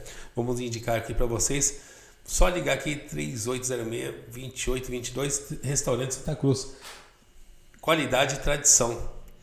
Sexta-feira, rodízio de pizzas, super rodízio especial, convido já o Thiago aqui para participar comigo. Eu faço uma live, amanhã tem a live do Tina, tem a live sexta-feira também do Restaurante Santa Cruz. Então, convido você, está convidadíssimo para jantar comigo. Tina é um grande parceiro e Buffet Santa Cruz também, qualidade excelente. Então... E aos domingos tem almoço de família aqui, né? Tradicional almoço de família, caprichadíssimo, hein? Quando você quiser vir, a gente vem aqui, vamos combinar, tomar uma caipirinha, uma cerveja aqui no Restaurante Santa Cruz. Vim com a minha esposa muitas vezes aqui, realmente é excelente mesmo. Thiago, nós estamos conversando aqui Vamos conversar agora sobre um assunto muito legal que eu gosto e adoro, é a política. E agora? Política, eu quero saber de tudo, né, sobre a política. O que te levou, cara? Bom, a gente conheceu essa história um pouco, né, até você chegar na advocacia. Mas o que levou, o que chegou na sua cabeça? Assim, pô, eu vou ser vereador, eu quero ser vereador. Na verdade, eu comecei como cidadão. Eu não pensava em ser vereador. E um amigo falou, nossa, você tem um dom, parece que você tem que filiar comigo num partido lá e tentar ir para política. Mas eu nem sabia o que era política. E isso aconteceu na faculdade. Meu amigo, vou falar o nome dele que não tem segredo, Toninho Maciel, ele foi presidente do Sindicato de Servidores Públicos de Mojimirim por um bom tempo. E ele fez faculdade comigo. E ele falou isso pra mim. E nessa época eu me filiei ao DEM, foi minha primeira eleição em 2012. Mas eu tinha caído de paraquedas, tipo assim, na política. Eu não sabia nem o que era. Então, assim, eu tive nessa primeira eleição, que eu não fui eleito, eu tive 274 votos. Já teve bastante. Então, mas eu nem sabia o que era política, nada. Não tinha ideia de partido. Você fez um marketing, foi todo pessoal? Não, meu marketing eu tinha um trabalho na igreja com voluntariado, que eu sempre investi de palhaço. E a gente tem um projeto que chama Criança Feliz. Sim. E esse projeto a gente leva alegria para os bairros carentes e leva uma mensagem de família, de Deus, sem ter placa de igreja. Legal. A gente sempre fez isso, desde 2008. A gente faz esse projeto. Criança Feliz. Criança Feliz. E a gente faz isso. E até hoje você tem esse projeto? Até hoje a gente tem. A pandemia deu uma parada, né? Mas foi um projeto, um dom aí que Deus acrescentou para mim aí, levar alegria para as famílias, para a criançada. E nessa época eu saí Thiago Costa Criança Feliz. Eu falei, vou mostrar o quê? Não sei nada. Vou fazer isso aí mesmo. E na época, se a gente pegar hoje em dia, a internet é tudo. Mas não tinha internet na época, quer dizer, essa divulgação que nós temos. Não, a divulgação hoje, né? Era... Nossa, aquelas placas gigantes que era colocado, parecia um outdoor, sabe? Isso aí foi dado, mas eu não tinha caído de paraquedas. A partir daquele momento que eu entrei na política, e foi minha primeira eleição em 2012, algo aconteceu, que daí foi eleito um ex-prefeito em Mojimirim chamado Gustavo Stupi. Prefeito Stupi. E a partir dali eu vi a necessidade de eu participar. A gente criou um grupo na Câmara, um grupo de cidadãos para acompanhar a Câmara e acompanhar a política. Chamava Cidadania Ativa. Tentando incentivar os cidadãos a participarem da política, ter voz ativa, cobrar seus representantes e tal. Por que você viu essa necessidade? Porque a política não pode ser de 4 em 4 anos só na eleição, na votação. A política o cidadão tem que entender que ele tem que cobrar os seus políticos e estar próximo deles o tempo inteiro, né? E foi ali que a gente começou a acompanhar, um grupo de amigos, começamos a acompanhar as sessões de Câmara e começamos a divulgar, dar publicidade e transparência via rede social daquilo que acontecia nas sessões. E ali a gente ficou batalhando. Foi ali que houve um governo muito ruim com esse Gustavo Stupi, que foi o prefeito novo, que acabou... ele quebrou um ciclo de prefeitos mais experientes, meio que o pessoal brinca às vezes, que rotula aos coronéis que estavam no poder, foi quebrado pelo o novo Gustavo Stupi, que vai ser um fenômeno. Todo mundo achava que ia ser um fenômeno. E quando ele sentou na cadeira, ele vendeu a alma para ganhar a eleição, e aí ficou ruim. Porque aí teve vários movimentos dele que praticamente queriam devastar a cidade de Mojimirim, né? Então eu envolvi nisso. Por exemplo, ele instituiu uma taxa de iluminação pública, contribuição de iluminação pública. Eu, como advogado, entrei com uma ação popular, cheguei ao STF, com uma liminar no Tribunal de Justiça de São Paulo, derrubando a cobrança da CIP. Como advogado, cidadão advogado. E aí ao STF eu fui defender uma tese para derrubar a contribuição da iluminação pública que foi instituída pelo governo Stupi. O próprio SAI, a nossa autarquia aqui de água, eu consegui uma liminar junto com um ex-prefeito que entrou com uma ação também, para não deixar ele queria praticamente vender o nosso SAI, terceirizar, privatizar aí. para virar um negócio a água. Então, assim, eu estava numas lutas assim, já como cidadão já. E os protestos de rua que surgiram antes de eu ser eleito, na época desse prefeito, eu participei de tudo. Protestos, os maiores de Mojimirim, Mogi Guaçu, Basta Mogi, que a gente estava na rua defendendo a PEC 37, que foi aquele boom nacional, aquilo me trouxe uma vontade de lutar pelo meu povo gigantesca dentro de mim, que nasceu assim nesse sentido. E fomos para as ruas, fizemos movimentos, protestos e mobilizamos a sociedade mojimirense. Acho que foi o maior protesto de rua da história da cidade. Sua primeira candidatura, sua primeira eleição foi quando? A primeira eleição foi em 2012. 2012. Isso foi aquela que eu entrei meio que... O que eu vou fazer? Aí em 2016 você se candidatou. Aí em 2016 eu me candidatei. Se elegeu. Antes aconteceu tudo aquilo que eu acabei de narrar aqui. Que como cidadão e advogado. Tá. Eu já estava envolvido com esse grupo, Você já lutando pela cidade. Mas eu não tinha nem partido. Isso que eu ia perguntar para você. Quando você percebeu assim, nossa, acho que é possível, acho que eu posso fazer um pouco mais por isso, né? Assim, sim. Eu posso ter uma participação maior, ter uma voz mais ativa. Foi nesse final do ciclo que eu tinha lutado na justiça, eu falei, eu posso oferecer mais contra o sistema matemático que domina uma Câmara Municipal, a matemática burra, burra que eu falo, aquela do sim por sim sem argumento e o não por não sem argumento. O sistema mudou ou continua o mesmo? O sistema continua o mesmo. Só que eu sou o antissistema, eu quero derrubar o sistema. O sistema que não pensa no povo, só pensa no povo de 4 em 4 anos. Qual que é a maior dificuldade que você tem hoje? A maior dificuldade é a maioria querer que você não divulgue nada do que eles fazem. E não dá transparência porque tem medo de retaliação, porém eles têm que entender que eles estão revestidos de um cargo que eles não decidem para eles decidem para quase 100 mil habitantes. E muitos não têm essa consciência. Mas por que você acha que isso chega em tal ponto? Chega em tal ponto por amarração política. O prefeito domina uma câmara, negocia, amarra de alguma forma e deixa o vereador sem fiscalizar e sem fazer o papel dele primordial para mim, que é a fiscalização. E aí ele não quer ninguém no pé dele, né? Não quer ninguém. Hoje, o que você vê o trabalho do vereador?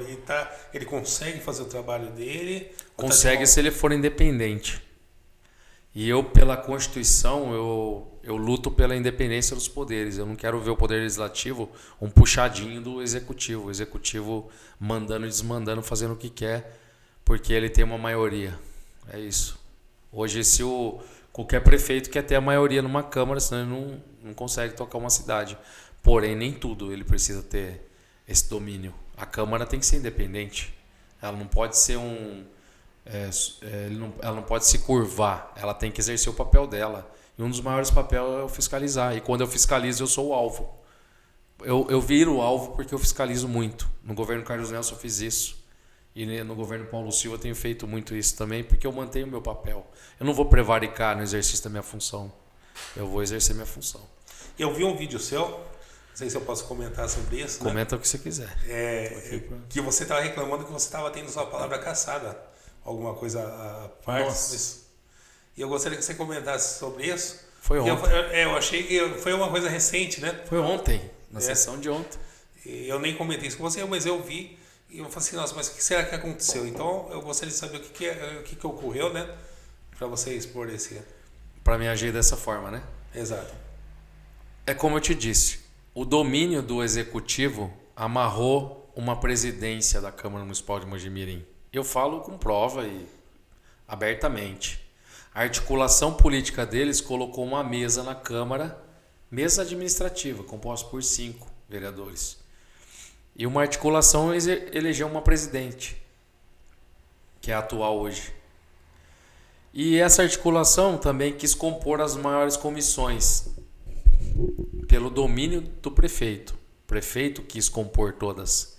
E eu sempre fui colocado de escanteio em tudo, porque eu sempre fui o criado como opositor, no sentido assim, deixa esse cara fora, esse cara é problema. Porque eles sabem que eu não tenho rabo preso e não tenho mesmo e não negocio o princípio meu. de verdade, de honestidade, não vai ser R$1.000 nem 1 milhão que vai comprar meu caráter. Não vou vender. Não tem negócio, eu não vou sentar na mesa para fazer isso. Então, assim, por agir assim, eles queriam ir fora de tudo. Eles articularam para deixar eu fora de tudo. E eu descobri que na Câmara Municipal de Mojimirim tinha uma reforma e que essa reforma estava ilegal porque a presidente da Câmara não respeitou uma lei de tombamento. E, infelizmente, eu tive que denunciar no Ministério Público, porque eu tentei corrigir internamente e não consegui. E eu tive que fazer a denúncia, eu não vou prevaricar. É a minha casa. Tinha uma denúncia para mim de um munícipe que conhece a história de Mojimirim e tudo. Ele falou, você tá falando, tá denunciando o prefeito e tudo, mas dentro da sua casa, tá no seu olho. Mas tá dentro do meu olho o quê? Tinha tido o recesso da Câmara, começou as obras, eu não sabia. Quando eu voltei, ele falou, tá embaixo do seu nariz, você não tá fazendo nada. O patrimônio é histórico, não é seu, não é de presidente, não é de ninguém. É do povo de Mojimirim. Fui ler a lei, oficiei SEDOC, que são a parte de cultura, oficiei alguns responsáveis pela Secretaria de Planejamento da cidade e tal. Fui recebendo resposta, chegou um momento, sentei com a mesa, conversei com a presidente e tal. Chegou um momento que, vou negociar com o Ministério Público, não sei o quê, vou fazer um TAC e tal. Foi combinado uma coisa, não foi feito, eu peguei e falei, não vou prevaricar, e fui lá e denunciei tudo, e instruí com prova e mandei para o Ministério Público. Já era difícil com essa presidente, porque eu apoiei um outro presidente candidato, porque eu não queria me envolver com essa amarração que eles estavam fazendo. Era uma amarração para o executivo ter uma maioria, para o prefeito Paulo Silva ter a maioria na Câmara e fazer o que ele quisesse, que é o que ele faz até hoje. Hoje ele está perdendo a maioria porque até líder de governo dele abandonou ele. Então, assim, ele está perdendo essa maioria, porque o pessoal foi olhando um governo muito ruim, um governo que tem secretários que nem sabe o que está fazendo lá. É muita incompetência para uma cidade. Prometeu dar saúde para o povo aí, nem saúde ele está fazendo, nem não está fazendo nada, só está fazendo coisa errada. Eu não vou compactuar com ilegalidades. Como que é a saúde hoje em Mojimirim? Nossa, misericórdia. Só se você espirrar e alguém na rua falar saúde, você fala tim. É só isso para ter saúde. Porque eu vejo textos... Eu brinco, assim, tá? Eu brinco assim aqui, mas não brinco com saúde. Sim. Mas eu vejo textos falando que porque com o Dr. Paulo, né, a saúde melhorou em Mojimirim. Pelo amor de Deus, nunca. Vou ser sincero pra você. Eu brinquei com essa piada do Atim, só tem saúde porque eu sou assim. Eu tenho meu lado que eu brinco, mas não brinco coisa séria. Não, claro. Mas eu não aguento mais pessoas precisando de um exame simples, não tendo exame, não tendo operação, não tendo remédio, não tendo médicos, não tendo diagnóstico. Então, assim, é o tempo inteiro. Ele acabou com tudo que tinha no governo Carlos Nelson de estrutura. Ele tirou no inverno umas síndromes gripais no período do inverno, onde as crianças ficam doentes. Não tem exame Covid, não tem insumo em UPA, em UBS, em Santa Casa para operar as pessoas. A fila é gigantesca, não fez exames. Ele prometeu, como médico, mudar a saúde de Mojimirim, mas ele piorou muito a saúde de Mojimirim. Muito, muito porque eu vivi o governo anterior. E eu não tenho vergonha aqui de falar que o governo, hoje, vendo esse governo, de falar que o governo do prefeito Carlos Nelson, do ex-prefeito, que eu discordava muito e tinha os meus entraves, mas a gente se respeitava como pessoa, mas na função a gente tinha um choque nosso.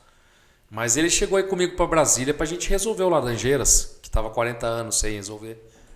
E a gente resolveu o Laranjeiras. As estruturas do Laranjeiras hoje foi uma articulação minha, do Moacir Goleiro, do Baleia Rossi, deputado federal, e do Michel Temer, que estava como presidente da República na época. E nós fomos no Ministério da Cidade com o Baldi, que era o ministro, e resolvemos um problema por articulação política do Laranjeiras de 40 anos. E o prefeito Carlos Nelson, por mais denúncia que eu fiz dele, a gente tinha os embates, ele foi para Brasília e sentou com nós no avião, e institucional, um respeito mútuo. E deu tudo certo para fazer o bem. Agora o Paulo Silva, a soberba, fala que é democrático, mas não é democrático. Ele já me excluiu de um monte de reunião, chamou um monte de vereador e eu não chamou, excluiu. Quais são os 3 pontos críticos hoje da atual gestão? Sua opinião? Rapaz, saúde, falta de saúde, lixo para todo lado. A cidade de Mojimirim hoje é suja, depósitos irregulares de entulho, galho, pegando fogo o tempo inteiro, já denunciado por mim na CETESB, Ministério Público, tudo quanto é lugar, eles não fazem, não respeitam a lei de resíduos sólidos em Mojimirim. Saúde, educação terrível. Sou presidente de uma CPI da merenda, um escândalo que está aí. Como presidente, eu vou preservar o sentido dos trabalhos por ser presidente, de conduzir os trabalhos. Mas é lamentável ver o que eu vi nas escolas. Essa questão da merenda que você levantou também dos vídeos que eu vi, né? Que você postou, né? Conta um pouco para mim o que você está querendo mostrar ali no vídeo. Na verdade, nós recebemos denúncias de pais que os filhos estavam passando mal em diversas escolas. E elas falavam que não é virose. Meu filho, praticamente, tem gente falando que tem intoxicação alimentar e tal. Só que eles vão no serviço público municipal, é uma virose e tal. Mas aí quem vai médico particular, não, é intoxicação alimentar e tal. Aí começou a chegar documentos, fotos que as carnes, os arroz, feijão, tudo estragado com bicho, cara. Aí eu falei, não, que isso? Estão entregando isso para as crianças. E o que eu fiz? Eu não sou leviano, né? Eu recebo a denúncia e o meu diferencial que eu vou em loco. Porque eu não quero colocar servidor público e nem a pessoa que denunciou na rota do... Eu dou minha cara para bater, porque eu sei que tem perseguição. Eu sei como é que é o lado mais fraco aí. É perseguido, entendeu? Aí o que eu fiz? Eu peguei e a gente colheu as provas, fez uma reunião, eu e a vereadora Joelma. E a gente falou, vamos combinar de dar uma batida tal dia numa escola, numa creche, para ver se realmente essa realidade está lá. Eu não sei como vazou. Veja bem, eu não tomo partido, né? Mesmo porque esse é um assunto que foi colocado, mas para mim é um assunto muito grave, né? É muito grave. Muito grave. Não é nem partido, porque eu também não tenho partido nesse ponto. Alguém chegou não é a tomar oposição. alguma medida a fim de sanar esse tipo de problema? Então, eu vou te explicar. É tipo assim, não é uma questão de partido, tá? Nem oposição, situação e nem partido de opinião, não é isso. É a realidade dos fatos. A realidade dos fatos. Entendi. Eu tô olhando para as crianças. Eu não colocaria na mesa o que eles colocaram para a criança, entregar aquilo para a criança comer. Eu não colocaria na mesa de uma criança. Você colocaria na mesa do seu filho uma carne podre, estragada, só sebo, ou um arroz, um feijão, um macarrão com bicho, ou um leite que não podia esquentar, que coalhava, que a perícia técnica levou para fazer teste em São Paulo, polícia científica. Então assim, foi nisso que eu te falei, vazou que a gente ia fazer a fiscalização. E aí quando a gente foi fazer a fiscalização, eu segui no caminhão cedo, eu e ela, seguindo o caminhão e vendo o pessoal entregar carne e tal. E a gente chegou junto com os lugares, e aí fomos vasculhando os lugares. De repente a gente chegou num lugar que a gente soube que eles passaram numa semana recolhendo tudo, porque souberam, alguma coisa vazou da Câmara, que a gente ia dar uma batida nas escolas, nas creches, para realmente confirmar se aquilo era verdadeiro ou não. E aí eles saíram recolhendo tudo, desesperado. Foi aí que eu vi caminhão chegando, e eu documentando os caminhões chegando com os produtos tirados, tudo cheio de bicho, caruncho, bicho no macarrão, a carne sebo puro. Nossa, terrível. Eu falei, que isso? Estão entregando isso aqui para nossas crianças. E ali me deu uma indignação tão grande que num dia antes eu falei... Aí eu falei o quê? Vou ligar para a vigilância sanitária, correto? O produto tem suspeita, tá com problema. Ô louco, lotes e lotes de leite em pó, um monte de coisa jogada, arroz, feijão, macarrão, tudo sendo coletado, correndo nas escolas e creche. E aí eu peguei, nós chegamos nesse local, e esse local eu liguei para a vigilância e falei, ó, primeiro passo foi isso, ó, tá acontecendo isso, pode mandar aí e tal. Ah não, já que eu te respondo, tal, a chefe da vigilância, que é cargo comissionado do prefeito. E aí ela, surpreendentemente, no final da tarde, ela falou assim, não vai ninguém não, se quiser, você faz por escrito o pedido. Eu louco, peraí, é criança, pô, não é politicagem barata ou tá inventando. Eu fui no lugar, eu vi recolhendo, eu vi tudo. Como é que vai falar que não existe aquilo que nós constatamos? Eu falei, não vou aceitar isso. Eu falei, Joel, vamos voltar no outro dia cedo aqui nessa escola, nem que for para me chamar a polícia aqui. Nós vamos na rua Sergipe, ali onde improvisaram uma creche, um barracão que tem, que vou falar para você, aquela creche improvisada lá é ridículo colocar as crianças lá do jeito que tá. Mas enfim, já tinha denunciado na rua Sergipe, ali perto do posto que tem ali, na rua Sergipe, perto da Padre Roque, ali no final da Padre Roque, da rodoviária. E aí, como a vigilância não quis ir, Eu falei, eu vou chamar uma viatura da PM e vou relatar e vou falar que a vigilância não quer vir e que tem produto aqui sob suspeita aqui dentro do barracão. E tá cheio de produto aí, cheio de suspeita aí. E as crianças, e não tinha, faltava um monte de creche e escola para recolher ainda o resto que tava. E que ninguém tinha recolhido.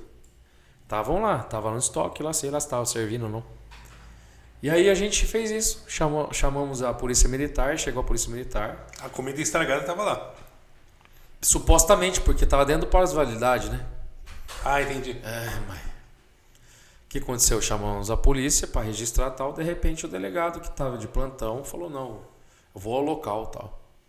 Soube, a gente explicou para todos eles lá, de repente o delegado que aciona, né?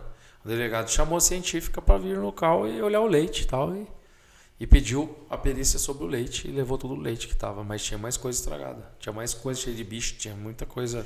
Foi constatado, foi levantado, constatado? Foi levado para a perícia, não saiu o resultado ainda, mas foi levado. Entendi. E assim, aí foi daí que nasceu a CPI da merenda, que eu sou o presidente e que tem mais 11 vereadores participando desse trabalho, e a gente tem feito um trabalho de etapas, mas com fiscalização dentro das escolas e creches, mas o Ministério Público também está fazendo um trabalho à parte, né, com um doutor promotor aí que chama Gaspar, que está aí também participando das diligências aí, fazendo o papel dele com o Ministério Público. Tem Polícia Civil também fazendo o trabalho deles. Então, assim, é um caso que merece sim atenção, tá?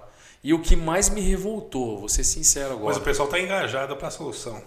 Engajado sim, porque até... Solução seria ter fiscalização, né? É saber o que está entregando. Eu não sei se a ponta é o fornecedor, o que está acontecendo, mas a gente tem que acabar com isso, né? A gente quer com criança, né? Tem criança que só come na escola. Tem realidade de muitos aí hoje que come uma vez, que come, vai na escola para comer, né? Então, assim, como é que a gente vai deixar isso aí? Não pode. Então, para mim, criança é sagrado e comida na mesa de criança é sagrado. E o que mais me revoltou foi, Marcelo, essa questão do comportamento do prefeito. Porque ele podia chegar e falar assim, não, nós estamos juntos nisso, tal, para fiscalizar, se tiver algum erro na cadeia alimentar aí, vamos corrigir, estamos junto com vocês, tal.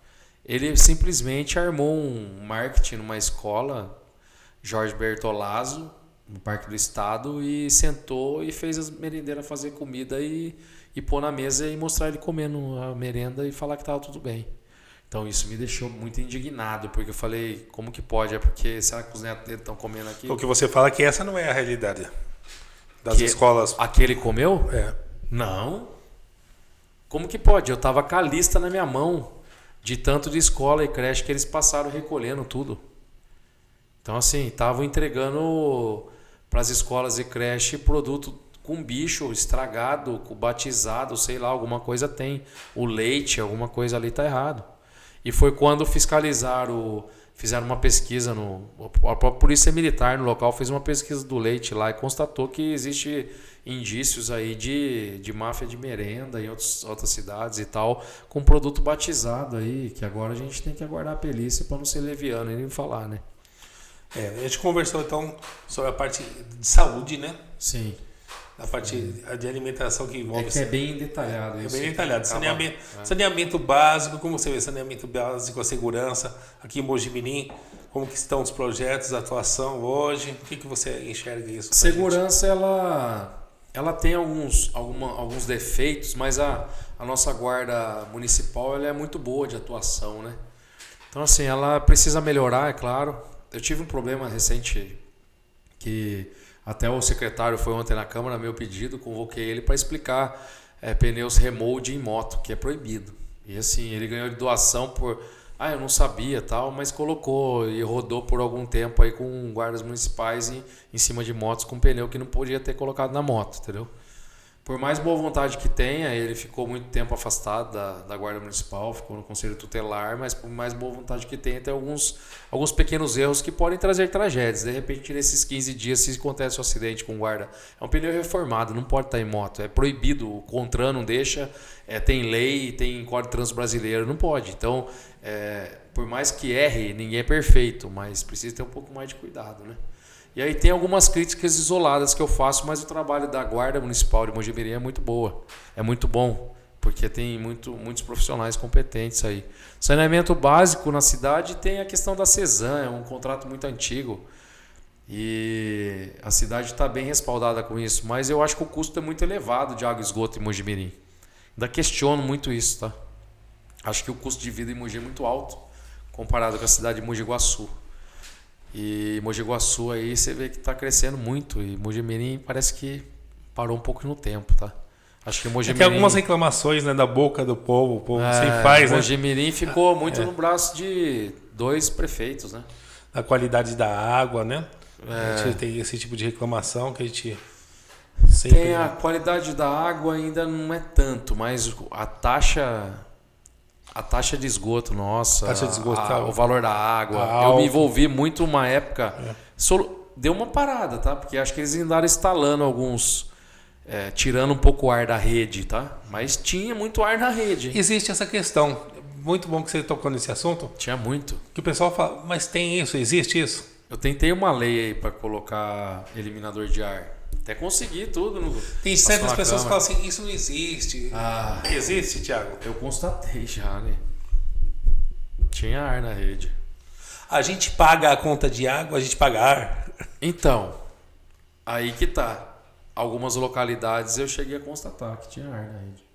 Essa é uma grande dúvida que o pessoal se questiona, né? Sim, mas eu moro com 3 pessoas, mas como eu gasto tanto? Mas será que existe isso, né? Não são, eu penso assim, não é a maioria. Mas assim, tem algumas regiões em Mogi que tinham uma pressão maior da água, né? Acontecia muito, parou muito essas reclamações, viu? Eu tive muito no governo passado. Tanto é que eu fiz esse projeto de lei do eliminador de ar. Mas parece que o SAI andou instalando uns eliminadores de ar gigante aí na cidade aí, entendeu? Tipo assim, para tirar um pouco, acho que essa pressão aí não andou acontecendo mais muito não. Então assim, é de se questionar sim, porque teve uma época que a reclamação estava absurda. Como que você vê o desenvolvimento de Mojimirim hoje? Qual que é a esperança que nós temos para o futuro, será? Eu vejo Mojimirim retrocedendo cada vez mais. Vou ser sincero aqui, não tem por que ficar falando que não. Igual eu te falei agora, comparando com Mogi Guaçu, eu enxergo Mogi Guaçu crescendo muito mais que Mojimirim. Eu acho que a mentalidade de quem ficou no poder de Mojimirim... Qual a diferença? A mentalidade é muito pequena. A mentalidade de Mojimirim virou cidade dormitório, sem identidade. Vamos falar a verdade hoje. O nosso orgulho de Mojimirim era o Sapão, Mojimirim Esporte Clube. Hoje nem isso a gente tem mais. Hoje eu vou lá em Mojimirim, tá? Você vai fazer o que em Mojimirim? Eu amo minha cidade, eu tenho orgulho, nasci aqui, cresci aqui e sou vereador aqui, sou representante do povo daqui. Então tenho muito orgulho, eu amo minha cidade, quero fazer tudo para que ela cresça mesmo. E tenha visibilidade e volte a ser o que ela era. Mojimirim já foi muito grande. E de repente Mojimirim virou o quê? Eu acho que assim, ficou na mão de Paulo Silva e Carlos Nelson revezando há muitos anos, quase 30 acho. Quando apostaram no Novo que ia quebrar o ciclo, o Novo decepcionou e não fez o que deveria fazer e prejudicou muito a cidade. E aí o pessoal falou, a geração do Novo, a minha geração é uma geração jovem, é irresponsável, não consegue tocar uma cidade, então vou voltar de novo. Tanto é que voltou depois do Stupe, Carlos Nelson e agora Paulo Silva de novo. Só que é um ciclo vicioso e a mentalidade deles não evoluiu. Eles trouxeram os mesmos vícios e os mesmos personagens do passado. Mas o voto não é do povo? Não, eu respeito o voto do povo. O voto é do povo. Por que eles escolheram novamente? Escolheram pela decepção do Novo. Escolheram o Stupe, que era o Novo, quebrava o ciclo de Paulo Silva e Carlos Nelson de novo. Quebrou o ciclo, certo? Chega desses aqui.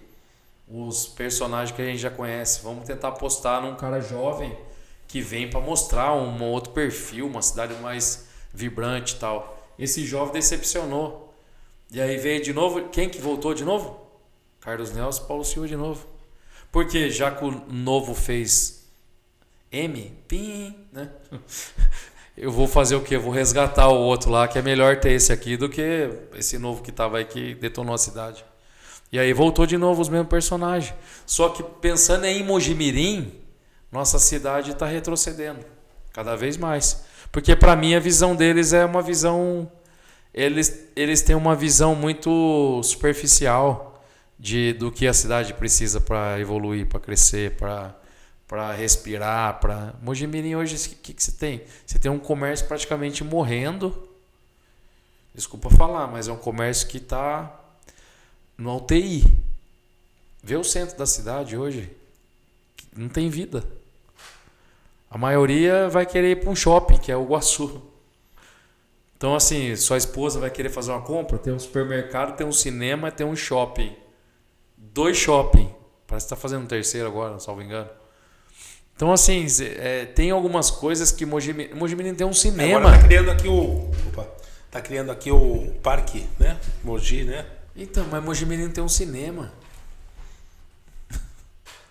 Então, assim, pequenas coisas. E vamos falar a verdade. Tem um museu? Você fala assim, o que eu vou fazer em Mojimirim?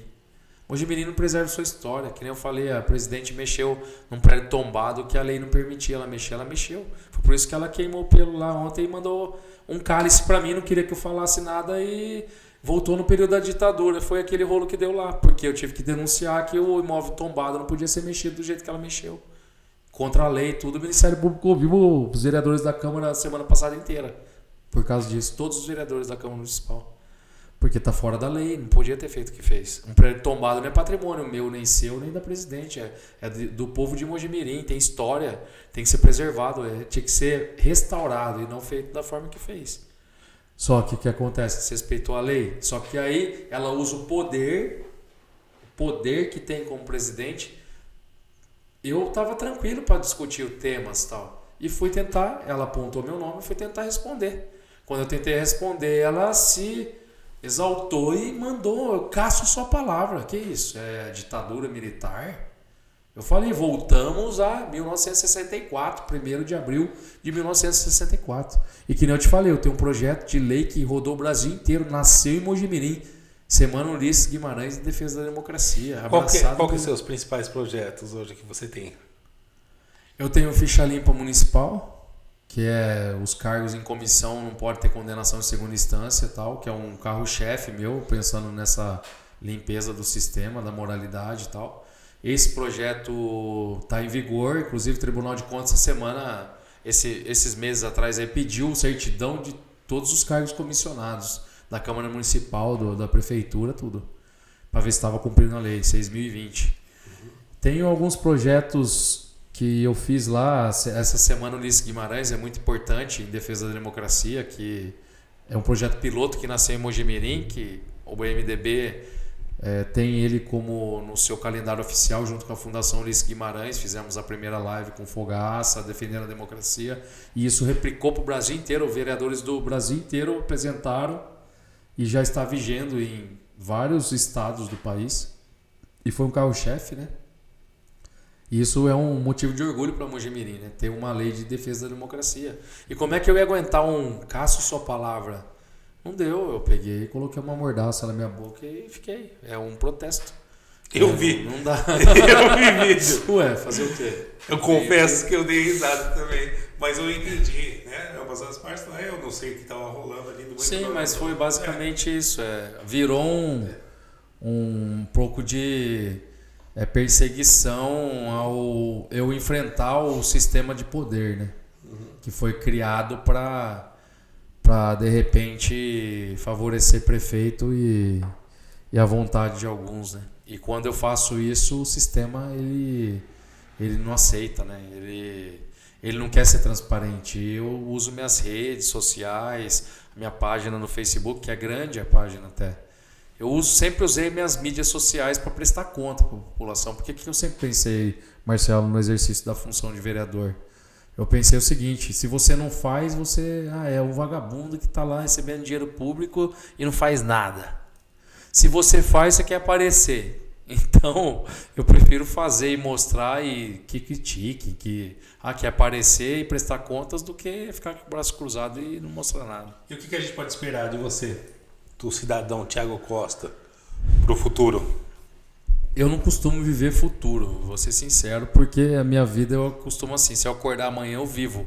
O que pode esperar é eu cumprir minha missão, enquanto Deus confiar para mim as minhas missões, porque eu não acredito que foi eu que quis entrar na política, igual eu te falei no início. Falei, nunca tive ninguém de sobrenome que fosse da política. E tipo, fui um desconhecido que alçou um degrau na política. E aí eu tenho feito o meu papel e exercido da melhor forma. As pessoas podem sempre esperar o quê? Um Thiago Costa com princípios, sem negociar, sem vender valores, sem vender princípios, sem negociar direitos, que entendo que cabem às pessoas. E que eu sempre vou ser voz daqueles que não têm voz. Eu entrei na política para isso. Eu carrego um lema, ser voz de quem não tem voz. Então assim, eu vou sempre defender a voz do cidadão ali que está precisando de alguma coisa. Eu vou sempre tentar ajudar, ser a voz dele e tentar fazer meu papel. Ninguém entende que vereador é limitado. Às vezes confunde prefeito com vereador. Parece que vereador faz tudo. Vereador não faz tudo, é limitado. Eu não sou gestor para mandar operar alguém, para conseguir uma operação e tal. Então muita coisa deixa a desejar, porque não está na minha função. Mas eu sempre vou lutar pelo povo mojimiriano enquanto eu estiver nessa posição. Entendeu? Qual que é a parte mais difícil do seu trabalho como vereador? A parte mais difícil do meu trabalho é essa parte de contrariar a maioria. Com argumento. Porque não é um não por não, nem um sim por sim. É um argumento, uma posição. E muito se sente atacado pessoalmente. E eu já expliquei isso. Para mim não interessa a sua vida pessoal. Você vai lá com sua esposa. Não quero nem saber da sua vida pessoal. Mas dentro da Câmara você é vereador e vereadora. Está revestido na função.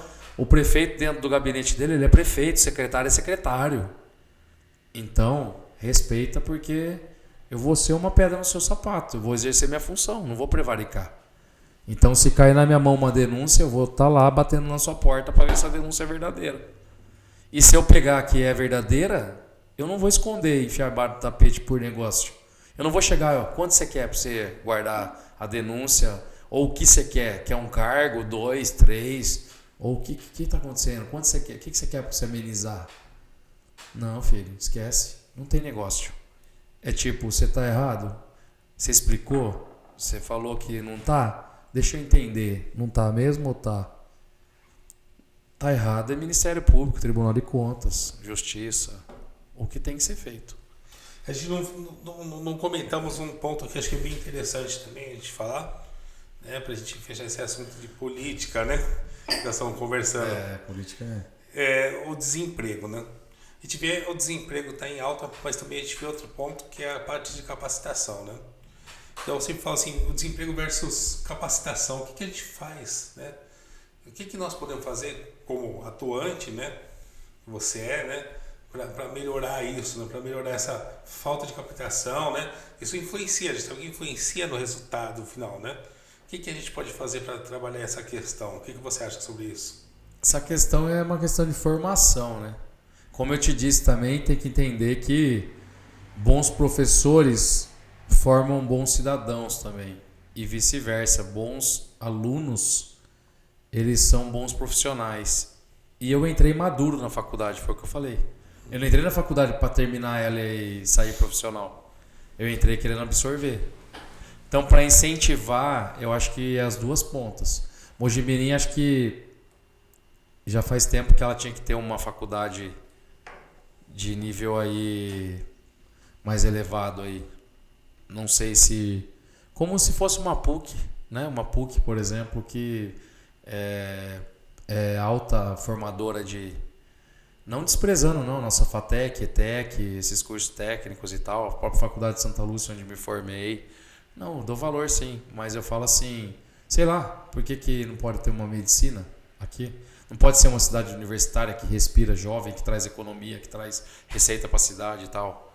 Então acho que parte muito disso também, de ter novos ares. O que tem naquela cidade? Alguma opção a mais? Uma faculdade de medicina?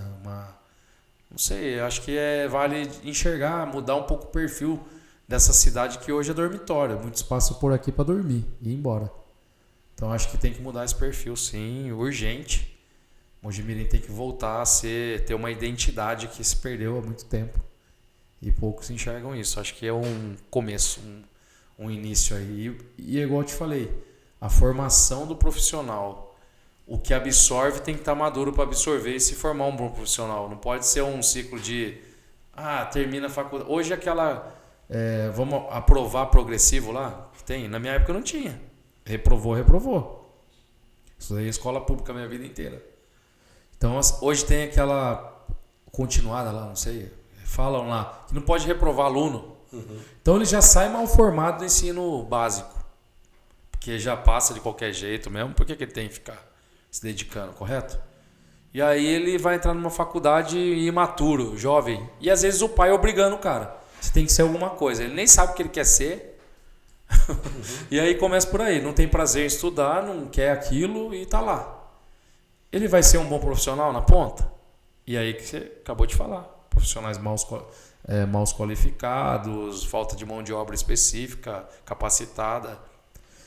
Ele descobrindo o que ele quer fazer e aprimorando os dons dele é o grande caminho, e tendo uma formação boa com bons professores, né? Que tem um prazer em dar aula também, não fica lá matando aula, mais uma aula, 2 aulas. Então acho que é mais ou menos isso também. Né? Não consegue passar o conhecimento. As duas pontas, né? E também o professor tem que...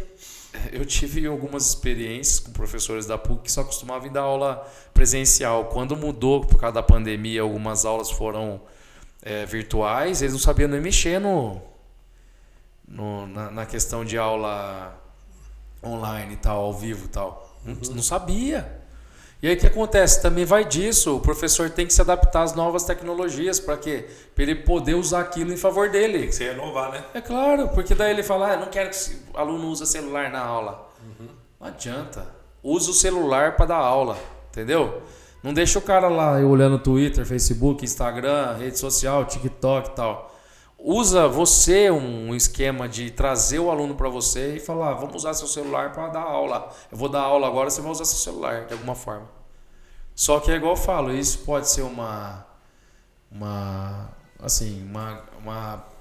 falta de estrutura em escolas, em faculdades públicas, em, particulares, não sei, estruturas eu falo.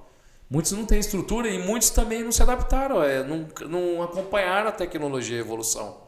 E isso também é uma dificuldade. Hoje o jovem ele quer o conhecimento rápido e ele está muito rápido ao raciocínio. Não tem paciência. Não tem nenhuma. Então, por não ter paciência, ou você entra no mundo deles ou você vai estar sempre para trás, tá? Porque muitos, vamos falar a verdade, você vê uma aula monótona ali, 2 horas, o cara no monólogo ali, você vai dormir. Se você não trazer o aluno para você interagir, fazer... Tudo isso eu penso assim, são dificuldades da base da formação, tá? Tá se modificando, né? Tô falando da base para ponta, né? Por que não tem mão de obra qualificada? Por causa disso. Porque a formação dele já começa deficiente aqui. E eu nunca gostei de exata, matemática. Meu terror. Desde de escola pública e tudo, e passando por faculdade. Depois eu conheci a contabilidade um pouco, trabalhei no escritório de contabilidade, estagiário e tal. Tive um pouco de experiência, gostei da contabilidade, essa matemática contábil, que é diferente. Mas eu gostava. Esse negócio de fórmula aí, a minha esposa Juliana, né, que eu tenho que falar também, minha grande companheira, que me ajudou também. A gente se conheceu em 2006, que foi o início da minha trajetória. E assim, cresceu muito. Muito eu devo a ela também, de me apoiar, de me... É isso que eu ia perguntar pra você. Como que você não podia fazer? Pensou deixar de falar da mulher aqui? Nossa. Como você faz, então, para administrar esse tempo, né? E de sua vida de casado com a senhora Juliana, né? Sua vida de vereador, sua vida de advogado, né? Como que você administra esse tempo? O que você... Nossa, essa parte é uma das partes mais difíceis, hein? Sua vida pessoal também, eu tinha que também, falar né? dela, tá vendo? Falando de matemática, ela ama, né? Exatas, por isso que eu entrei nesse assunto. E lembrei dela na hora, porque ela é ali a cabeça do cálculo. E eu fui até pro direito, porque meu dom era outro. Meu pai mesmo falou, igual eu falei, descobre o dom, depois você se forma. Então, mudando de educação para vida pessoal, familiar... É difícil essa parte, porque eu me dedico muito para as coisas que eu faço intensamente e muitas vezes eu acabo deixando ela um pouco a desejar, de viver mais para ela, né? E isso eu sei que é um peso e eu sei que eu tô errado também, né? Mas é um negócio que não adianta, é um chamado que é meio ingrato tem hora, sabia? Porque às vezes tem pessoas que você pode fazer 9, 10 coisas para elas. Se você não fizer uma, você não vale nada. Você não... Mas eu tô fazendo com a minha consciência. E de repente você tá saindo de madrugada da sua casa, você tá deixando sua família, você tá correndo risco na rua, você tá fazendo um monte de coisa para tentar mudar o sistema ou a sua cidade para melhor e você tá deixando sua família, né? Você se sente sobrecarregado? Sobrecarregado sempre vou estar. O que você faz quando você se sente sobrecarregado? Eu dobro meu joelho, vou orar. Eu não saio da minha casa sem dobrar meu joelho e orar, cara. Eu tenho isso comigo e assim, vou jogar um futebol, óbvio, né? Eu tenho um clubinho que eu jogo, Clube dos 30, aqui em Mogi, faz uns 7 anos que eu tô. A gente joga de quarta e sábado, que é um escape também, né? E assistir o jogo de Palmeiras com os amigos e tal, dar uma descarregada na adrenalina. Por e uma academia também, vou na academia. Por enquanto assistindo o jogo do Palmeiras, você tá se divertindo, que o Palmeiras só tá ganhando, né? Diverte, cara. Isso aí é nossa alegria. E nós temos que secar o Boca hoje aí, né? Daqui a pouquinho começa. Não secar, né? Secar o adversário. É isso aí. É porque a rivalidade tá aí, né? Apesar que a gente pode pegar eles também, né? Pode ser que vamos pensar o que a gente pode ter. Vai ser mais legal, né? Então, vou fazer umas 3 perguntas agora que são muito importantes, né? A gente já conversou bastante coisa, já conheceu um pouco mais sobre você, né? Sobre sua parte profissional, né? O que você acha que é o segredo do seu sucesso hoje, Thiago? Nosso segredo de sucesso, tem 41 anos. Eu acho que assim, eu vou ser sincero e não é falta não de... Eu acho que é humildade de você saber que você não é nada, que amanhã sua história pode acabar. E aí que legado você vai deixar? Então assim, eu não me sinto um super-herói, nem cristão, nem como vereador, nem como advogado, nem como ser humano. Eu sempre me senti frágil, dependente de Deus. Acho que em primeiro lugar é Deus, que é meu segredo de eu conduzir minha vida assim, nessa missão assim, de caminhar, humildade e o apoio daqueles verdadeiros que estão do meu lado, né? Minha esposa, meus pais, a grande família da igreja, a força, a oração e os valores que eu carrego comigo. Minha avó foi, meu padrinho foi, minha madrinha foi, mas eu carrego um pouquinho deles comigo aqui como princípio e lições que jamais vou esquecer, né? Se trazer na memória aquilo que te formou, né? No caráter, nos ensinamentos, nos conselhos e tudo isso aí, acho que não pode perder. Essência, né? Eu volto na raiz, sabe? Quando você quer voltar na raiz. Você nunca quer perder da onde você saiu, porque você saiu, a sua história. Por isso que não tem vergonha. Isso aí não morre, né? Isso tá gravado, né? Você. Muita gente, tem vergonha da história, né? Fala, você acha que eu vou falar? Eu sou faz parte, advogado, premiado, eu sou vereador, vou falar que eu fui viciado em droga. Nossa, é difícil, né? Tem muitos que não enfrentam. Mas faz parte do seu crescimento, né? Faz parte da sua história. E pra mim, é igual eu te falei, a minha história, ela é um livro aberto e eu não tenho vergonha da minha história. Até porque foi por ela que eu cheguei até aqui. Hoje eu sei que eu fui treinado nesse deserto da minha vida, porque Deus tinha esse propósito para mim enfrentar o que eu enfrento hoje, senão eu não enfrentaria. Te preparou, né? Fui lapidado. Que pergunta que você gostaria que eu tivesse feito para você? Eu não fiz. Eita. Você sempre pergunta pro pessoal também. O que você gostaria que eu tivesse perguntado para você? Eu não perguntei. Palmeiras tem mundial? Essa você ia brigar comigo, porque... E eu também, eu não sei. Não, peraí. Palmeiras tem mundial. Você tá muito em cima do muro, hein? Não, você tá muito em cima do muro, que isso? Se eu for dar minha opinião, tem mundial em 51. E tem mundial em 51 e eu fui na sala de troféus e tava lá o nosso mundial. Você é palmeirense, filho. É isso. Palmeiras tem mundial. Nós temos, né? 1951. Que isso. Muito importante agora. Se você pudesse dar uma dica agora pro Thiago lá de 2003. 3? 2004, né? Aquele Thiago. O velho Thiago. Isso. O que você falaria pra ele? Você dá uma dica? Ou eu? Você dá uma dica pra ele, pra você mesmo lá atrás. Pro Thiago da sua. Nossa, cara, que viagem no tempo, hein? É até legal essa pergunta. O que eu falaria? Obrigado por não ter desistido. Até arrepia. Mas eu vou continuar profundamente, né? Agora, parafraseando o que eu sempre falo, né? o Antônio Abujamra, do Programa da Cultura, que eu sou um fã daquele programa que tinha antigamente, né? Que era o Provocações, né? Que ele sempre pergunta, né? Eu vou começar a perguntar para você, Thiago Costa, né? O que é a vida para você? A vida é um presente. Presente. Thiago César Costa. Thiago César Costa. O que é a vida para você? A vida é um presente de Deus. Acrescentando.